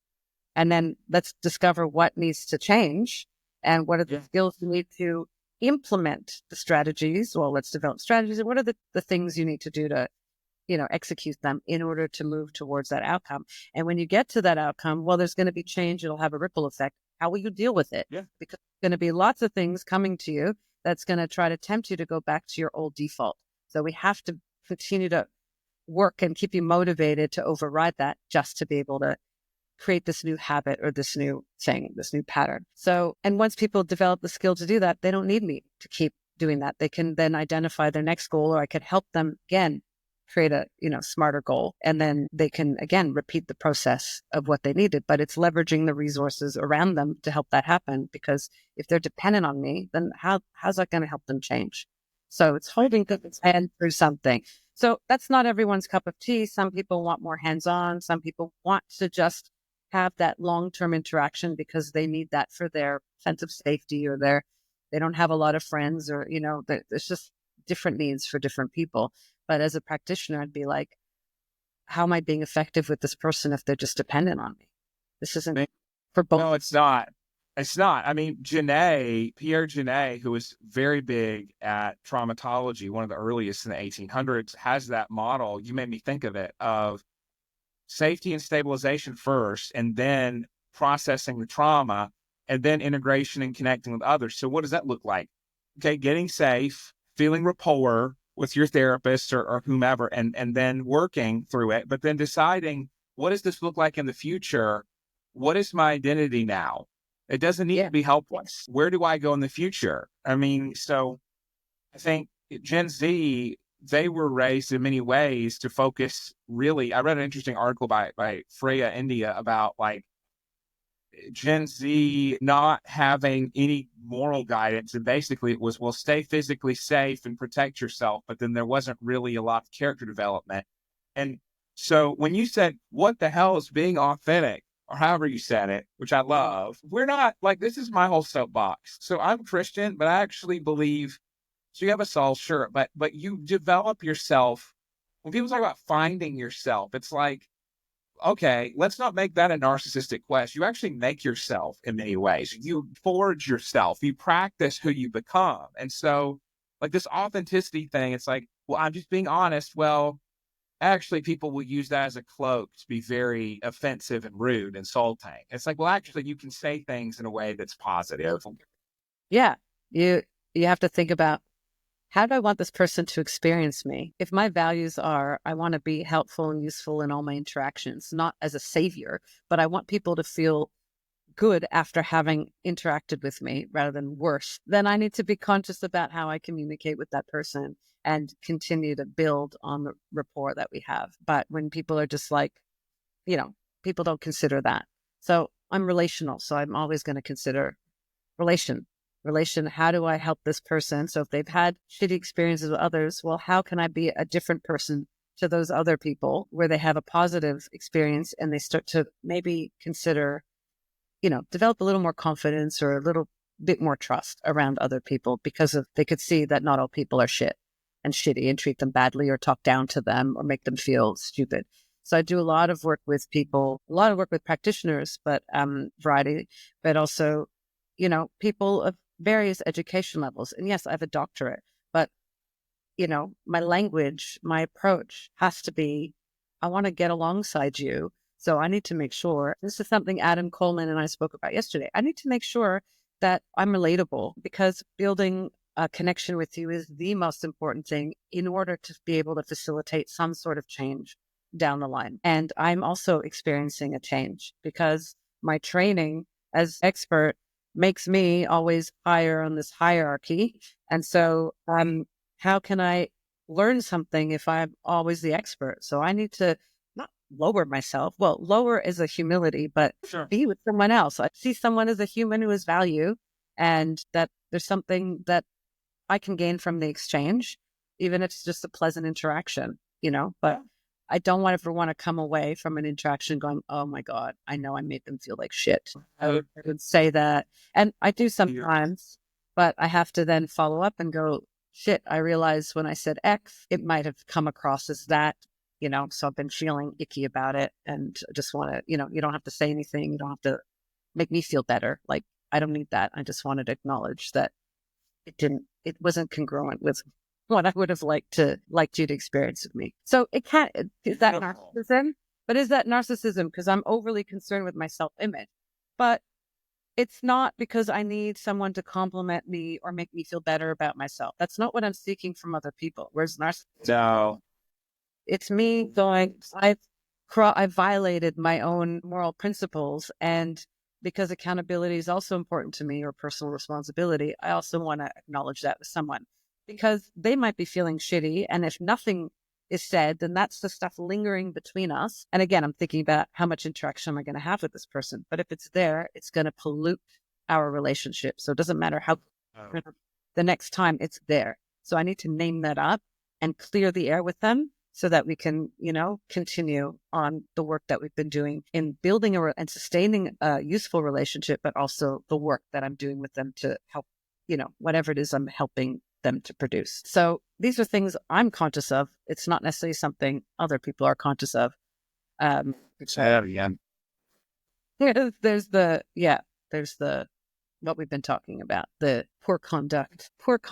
Other people were putting comments. Okay, so I need to have a moment here of my self-image. Yeah. I was about to bust out laughing about 20 minutes ago because someone put in the chat, oh no, can you hear me? Yes. Okay, thank God. I almost closed this. God, I can't do that. Don't do it. Somebody said, I want to be a gonzo roving dentist, and it made me almost bust out. And I was like, Yeah, I'm not there. I can't do this. I can't make this go up, y'all, because I'm afraid of closing this. But someone said I used to want to be a roving dentist. And I don't like that hit me in such a way, like, why is that? Why are you saying that now? I love it. Thank you, Gonzo Roving Dentist. I appreciate you for the moment of levity. But yes, let's see what are people saying, because I don't want to hit it and do the wrong thing. Well, Shay, Michelle, oh, hi, Shay, fellow Australian. Yeah, so she has said a lot of things about dating culture. Yeah, she's saying this is a good point. People seem to be connecting more today through common hate values than positive, healthy values. Yeah, so Hatred. many ideologies. Hate values. Yeah, many ideologies are not. They're based on the evil oppressors, and things are bad. Things are bad, and we can't be bad, and we can't believe those bad things. Like, yeah, not necessarily like we're connecting. Well, people are connecting because they believe in what they believe are good things. So I'm trying to think of a specific example. You can come up with one. I guess social justice ideas, and Yeah. social justice is important. It's good. What has been attributed to social justice activities have become injustice activities. So I talk about the social injustice warriors, people who decide who are the oppressed and who are the oppressors based on, again, a set of features so that they can put people into easily put people into these categories. And then they base their practices on that binary of good and bad. And I don't want to be associated with bad. I want to be associated with good. So these are the things that I'm going to do. But the way I'm going about them, I'm not going to question my approach because this is how everyone else is doing it. And because I believe in social justice, I'm just going to assume what I'm doing is good and benevolent and impactful when it could be detrimental to others, to myself. But, I'm not going to bother reflecting on it because my belief system tells me what I'm doing is good. My intent is good. I mean, I thought that too, right? Lots of dictators thought what they were doing is for the, benevolent reasons and, to better the world. But, destruction, harm, cruelty is part of the, what's involved in your work, canceling people, mobbing people, basically exposing people's private lives and making it public so that others can hate on them. This is not good. This is not social justice. Right. Bullying, harassment, revenge, cruelty. It's dark triad behaviors. That's what it is. So, but you're dealing with so many people that it feels like they're in this like possessed state or dissociated state that they can't see themselves in the process.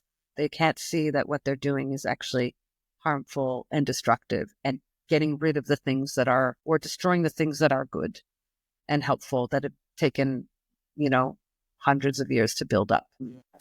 Yeah. Yeah. So that's an example of, I guess, without naming specific ideology of social justice. But yeah, that's what we're seeing a lot. But there's also good things that are happening that are not being broadcast, and in the little, activities that, again, are trying to build capacity in a disadvantaged community rather than coming in as the saviors, throwing all this money at them, being part of the charity industrial complex where we just create dependence. And then over time, our fraudulent activities are exposed and all the money that has been siphoned off to these things so that I could be the savior and look good and also influence governments to do what I want, or my puppet master wants. So I haven't actually done anything good. I've introduced things to communities or cultures that haven't had those things, convincing them this is what they need that's better, and it could be what will benefit them. But unless I've helped build capacity so that they can become self-sustaining and not require my intervention, not require external sources, that I support them to build connections with their internal resources and support so that they can, they're not a drain, or they're not, dependent. So that's part of the charitable industrial complex. It's an institutional narcissist. It's all about its greatness. And look at all this great stuff that we get to do. Look, we've covered all this territory around the world. We've helped impoverished communities, have access to this and access to that. But what happens when the money dries up? They're fucked. They're fucked because you haven't done the work of building their capacity because you thought you're better and you're the expert. You're the, you're the savior. So but a lot of people don't see that. They just see the nice, generous activities and the, humanitarian efforts. They don't stop to think about the organization and how it's trying to just feel good about itself and whatever nefarious activities are going on behind the scenes to sustain itself as relevant and significant, because that's what narcissists do. I have to preserve my relevant, significance, existence so that I live forever. So I have to buy out lots of people. I have to love, home, and groom and do all the things to sustain myself. And I'm going to use and exploit those disadvantaged people to feed my need for relevance, attention. Yeah. I mean, I would say, and there's a lot of games, a lot of fake sort of hyperbolic terminology. It's all very non-grandiose. When you learn how to see it, you always spot it from then on. I think we put so much emphasis on narcissists being grandiose, that the ones who are grandiose and abusive, whereas the sort of toxic positivity, spiritual guru or female guru sort of narcissism really hits people, and their defenses are not up for that. Yeah, especially women. People don't see sinister women coming. They don't, especially when they're beautiful looking and they come across as like the spiritual and they have the sort of boho chic style. No, they're sweet. Right. And they wear neutral tones, and they have great jewelry and great flowing hair, and like the worst gurupreneurs I see are women. There's some really bad ones, but man, the women gurupreneurs are, and they use the covert and communal narcissist traits in order to attract their tribe. But they want their tribe. They want a tribe, they want a community, and they want to be at the center of the community. So they're essentially cult leaders too, and selling, I've had all these initiations and I can do all this special healing magic, and, so, and you can't verify this stuff alone. Of course not. Yeah. But people need to learn the lessons they need to learn. Some people will benefit, some people benefit for a little bit, and then they will see, they're not benefiting. They can see the grifting, and then they'll leave, like everyone that's the thing. Same with what I talked about with workplaces.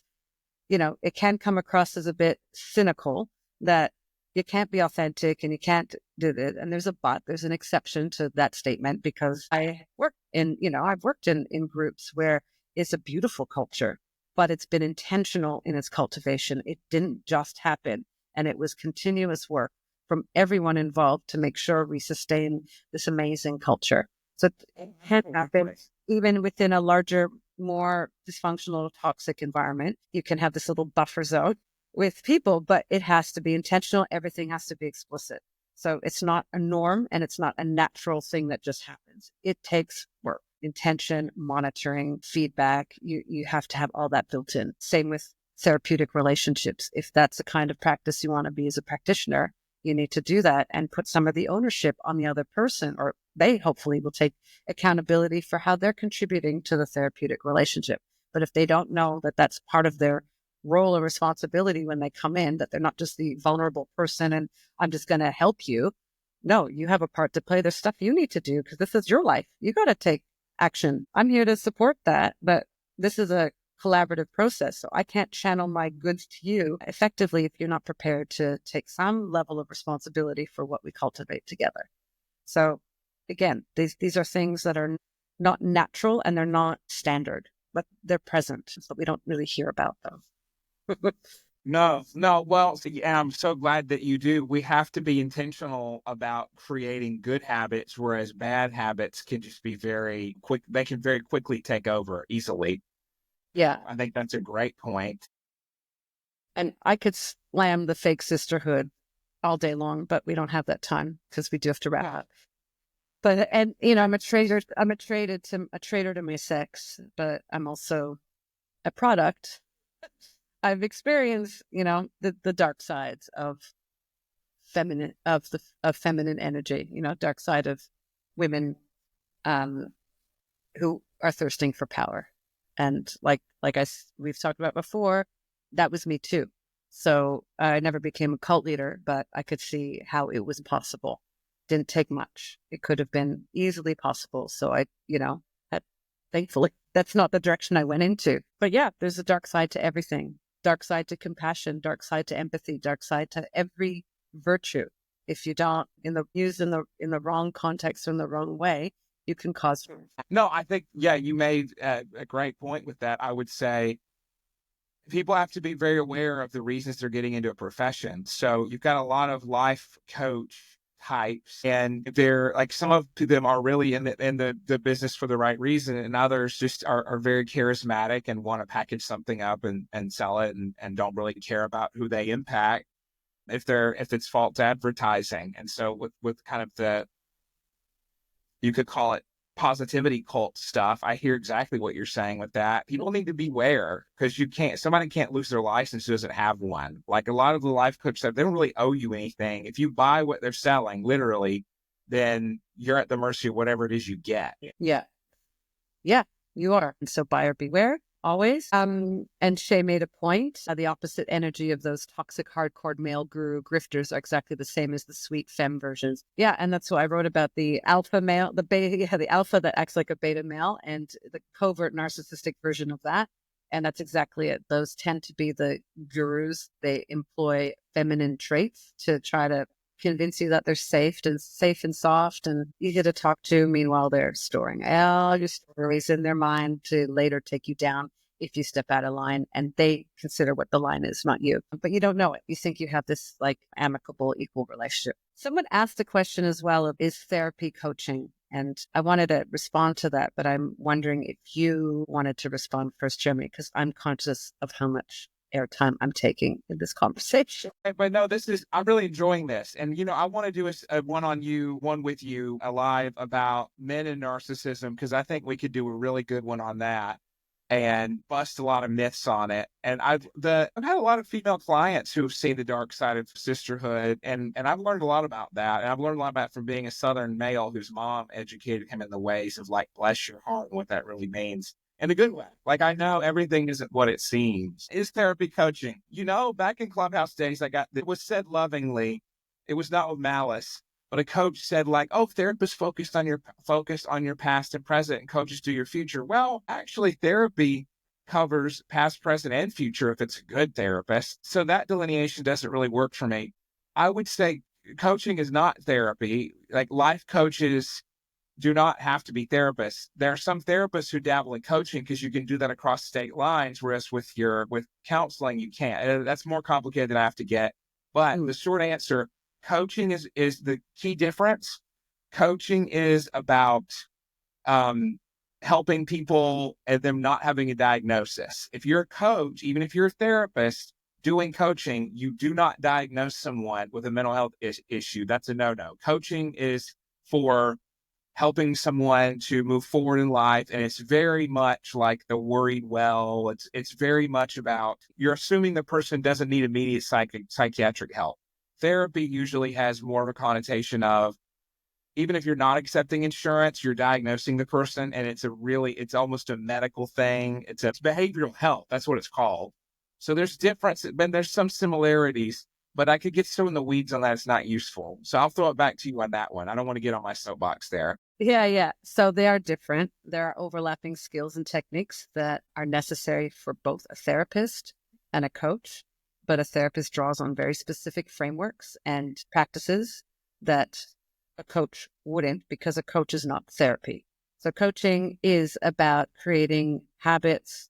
It is about behavior. There is obviously the thinking and feeling processing that is the changes that are required in perception in order to create a new behavior or different behavior. So it is about change and working towards achieving very specific things, whereas therapy is not always very specific about what you're where you're going with a client, because it's different. Like, if I want to lose 10 kilos, 5 kilos, there are very specific things that I'm going to need to do that is going to require some monitoring and adjustment along the way based on the changes that are occurring as a result of me implementing those strategies.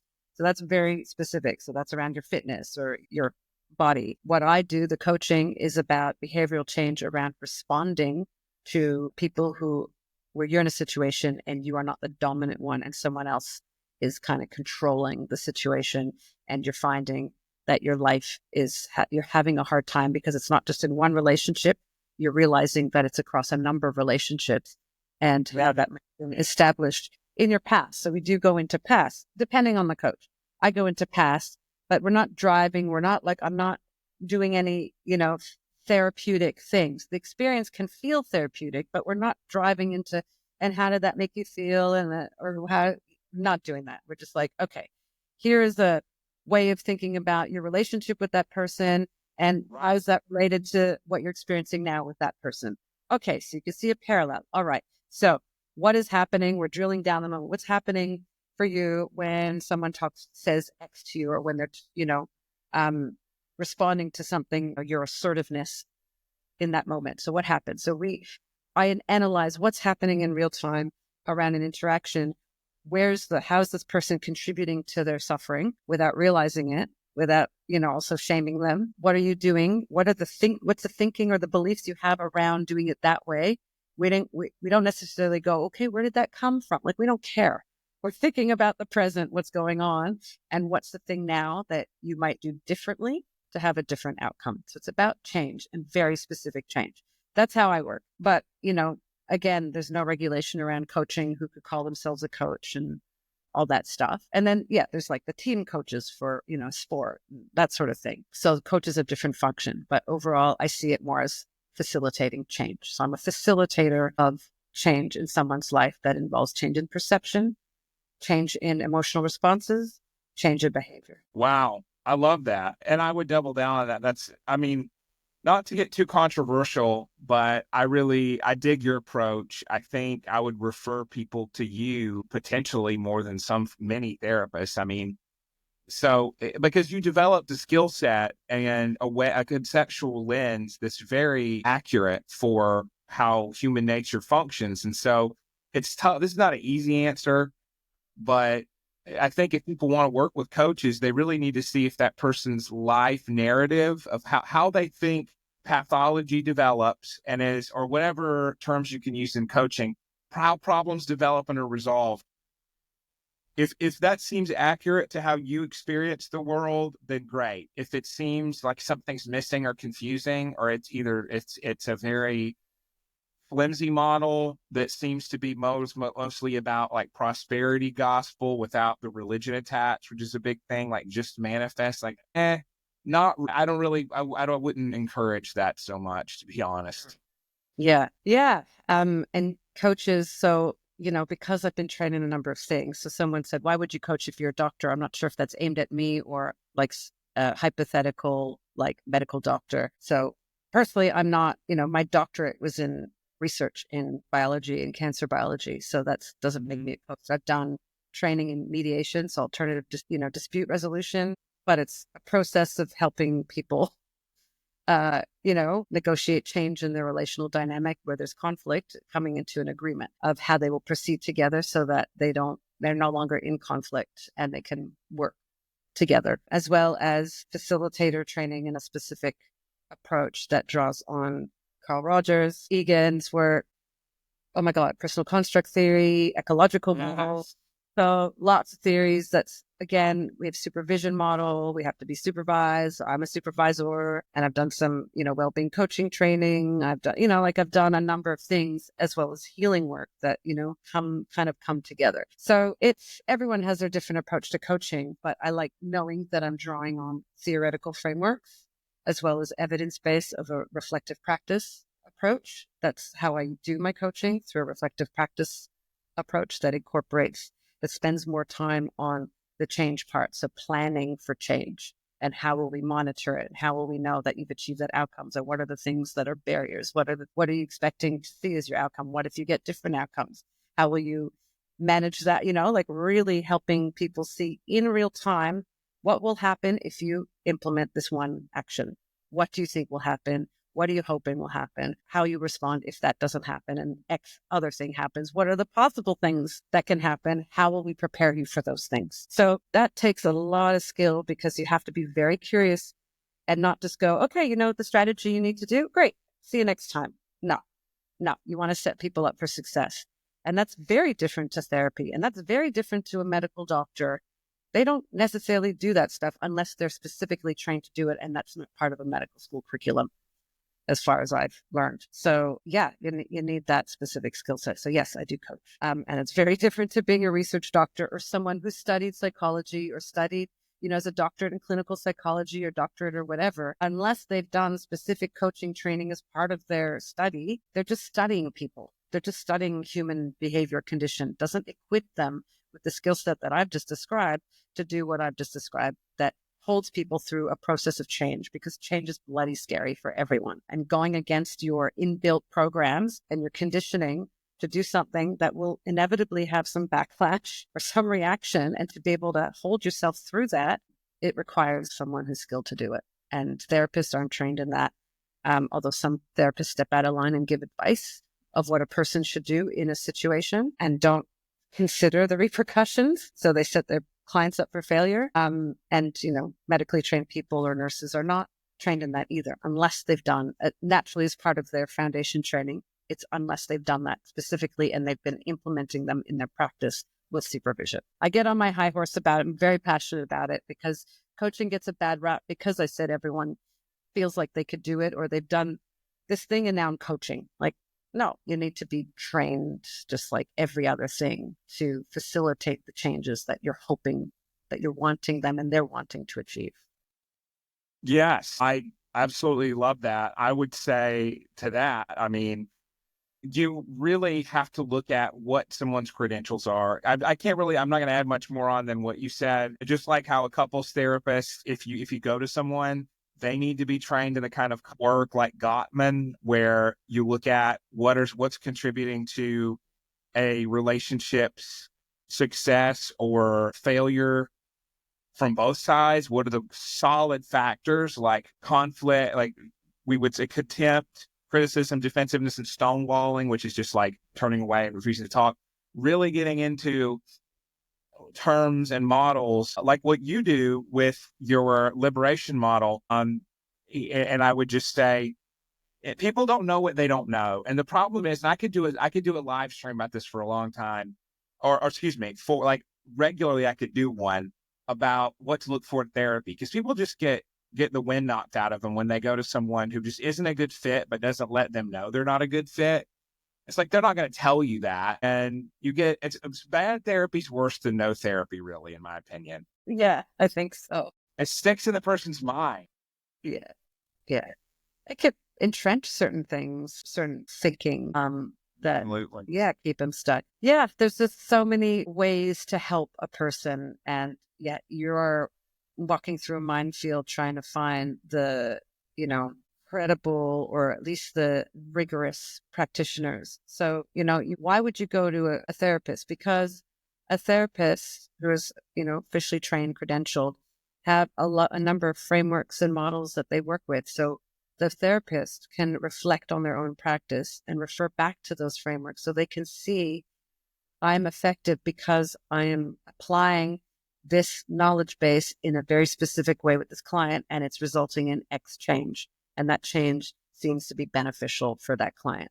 So I'm able to go back onto, and refer back to these different frameworks, especially when you're having supervision, because you're supposed to be drawing on these things, various forms of evidence that underpin your practice so that you can go, what's not working? I'm experiencing this client. I don't know if for some reason, they're saying yes to me, that, we go through this whole process to build a whole strategic framework or, a plan that they're going to implement. We go through it in the session. They talk me through how they're going to do it. It's clear that they understand what they need to do. But every time they come back, they haven't done it. And I don't understand what's going on. So I need somebody, a third eye, an outsider, my supervisor or a peer supervisor, to help me think about my practice. What am I doing? What am I thinking? That is contributing to this outcome? Is it me, or is there something going on there that I don't know about? But I have to look at my contribution and my responsibility to this situation that is a barrier to this person getting change. And I can't do that if I have nothing to reference to. I need to go back to the frameworks that I draw on so that I can go, I've been interpreting this way, when actually I can interpret it this way. And I'm going to now try this in my practice with this person and then see what happens. So I know exactly what I need to change, and therefore I can monitor it and see its effectiveness or not. But a lot of people aren't doing this, self-described coaches who's supervising. Who do they have as their third eye or their outside eye or their critical friend to help them reflect on their practice? Therapists, you have to. My understanding is you have to have clinical or reflective supervision. It's inbuilt. You need it for your professional development, advancement, and that sort of thing. But there's You did. who claim to have supervision, but they have, say, the activist supervisors. And so all it is transmitting the, ideologies through supervision rather than looking at the practice and, using the models to help somebody improve their approach. So, because there's some people like, yeah, I get supervision. I'm like, I would never see you as a therapist because I just red flag city with your approach and how you see things and how you talk about your clients. How is a supervisor picking up on that? What are you doing in your practice with a supervisor that isn't being flagged as an issue? Yeah. I would say this. As therapists, we do have to do quite a bit of supervision. And I would say it usually involves, is it ever enough? So when we say supervision, it's weird because you think that it's supervising while someone's offering something. And it's really not. It's more you come monthly or every other week and you talk about your cases and you get some really good, really solid wisdom on that. Kind of like if you took what happens in those Substack posts where the person benefits from telling a client's story and profiting of it, but instead of that, you're actually secretly telling the client's story to supervisor and learning better how you can serve that client from someone who has years more experience than you. So it's kind of a reverse. That person may profit and they're having their story told by having someone who has way more tools say, here's what you need to give that person. So that's the ideal. Yeah. Is that always what happens? No. Is there always the best supervisor fit for the supervisee who maybe wants to go one direction instead of another? Probably not. Yeah. Yeah. It's again, it's another relationship that has to form, and some forms of supervision is hierarchical. My form of supervision is not. And we both have something to learn from each other. And it mirrors the practice that I use with coaching, which is a partnership. I have things, you have things, together let's combine, but you're looking for something specific from me. I'm not going to go, you have all the answers. No, you don't, because you're coming to me, but I don't have answers yet because I don't have, I don't know anything. It will emerge through this partnership process. So it's the same thing with supervision, but it's, a different purpose because it's helping both of us learn. And, the supervisor is also reflecting on their own practice as they're supporting the reflective supervision process. And again, we're drawing on frameworks, and we're also looking at the functions. So the functions of supervision to make sure that we're covering all the functions, and place for feedback as well about the experience of supervision with them, so that they're learning about my experience of them as supervisors and what's working well and what might we do differently next time. So it's a very collaborative process. You have to feel secure in yourself because you might hear things from your supervisee that you didn't think were there, you didn't realize was maybe a barrier, an issue to connecting or being effective, and you can't use it against them, especially if your supervisee, even, especially if you are a supervisor and their manager, like, for example. So you have to, have good ego management when you're in that situation. It's the same with working with a client. You're going to get some feedback. You need to make sure that you're not going to be vindictive with how you use that feedback after. You might go, I'm so grateful. Thank you so much that you felt, courageous enough to give me that feedback. Like, why do they need courage? If we have a partnership, then it's just information that I need to hear. And if we have a respectful relationship, that the way they deliver the feedback will be respectful and in the spirit of helping me to learn about the effectiveness of my work and how I might improve. So it really takes away the power imbalance. We're learning together, and through this process of helping.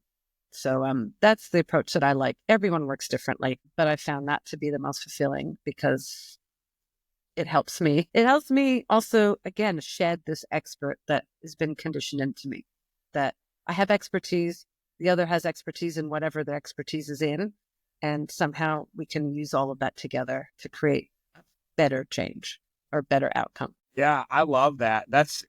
My gosh. So you do have to be aware of feedback, and it's not always going to be pleasant. I think most therapists would do really well to learn that fast and early, like failing fast and early. So that's kind of like a business model that some people will have. Like, don't assume, Yeah. assume that when you iterate on a product, you're going to have to do that. Obviously, you're going to be trying as hard as you can, but being aware you're going to make mistakes and just take that as part of the process, and not that the client's not fitting into your box. Because then what happens is it's like, oh, well, I know all these techniques and they didn't respond well to that. That's embarrassing. That's their fault. And it's that anger gets kind of nicked and activated. Yeah. And again, if you're dependent on your income to come from, the source of your income are these clients, then you're going to have a business model that is more inclined to keeping your profits going versus the model that I'm talking about, which not everyone's open. Some people just want the expert. Some people, so I'm cautious about who I work with because of that. They're not going to get the advice and things like that. They're going to get other things. But it's less profitable than, a model where people need to trust me as the expert in order to keep coming back to me. And they're okay with this power imbalance or whatever, a differential, because that's what they think they need. So I'm going to keep using that approach because it's more profitable than other things that I've seen. And it's not necessarily bad. It's, as long as you're effective using that trust in your authority to help them and not take advantage of them, that's cool in my eyes. Yeah. Anyway, I think it's late for you. Well, yeah. And I think this was that's a good stopping off point. I could go off on more tangents. So maybe save it. Because what happens on here is it saves everything and you can run it through and make a transcript. Yes. So it's going to be a long one. Thanks everyone for coming. So pleased to meet so many new friends here. Yeah. And it was great, Jeremy, because it's been a while since. So I think we've just had so much pent up and it just went blah. So maybe next time we'll be a little more contained. I will work on that too, but I love it. All right. This is great. Thank you for joining me. Thank you for asking me. See you later. Bye.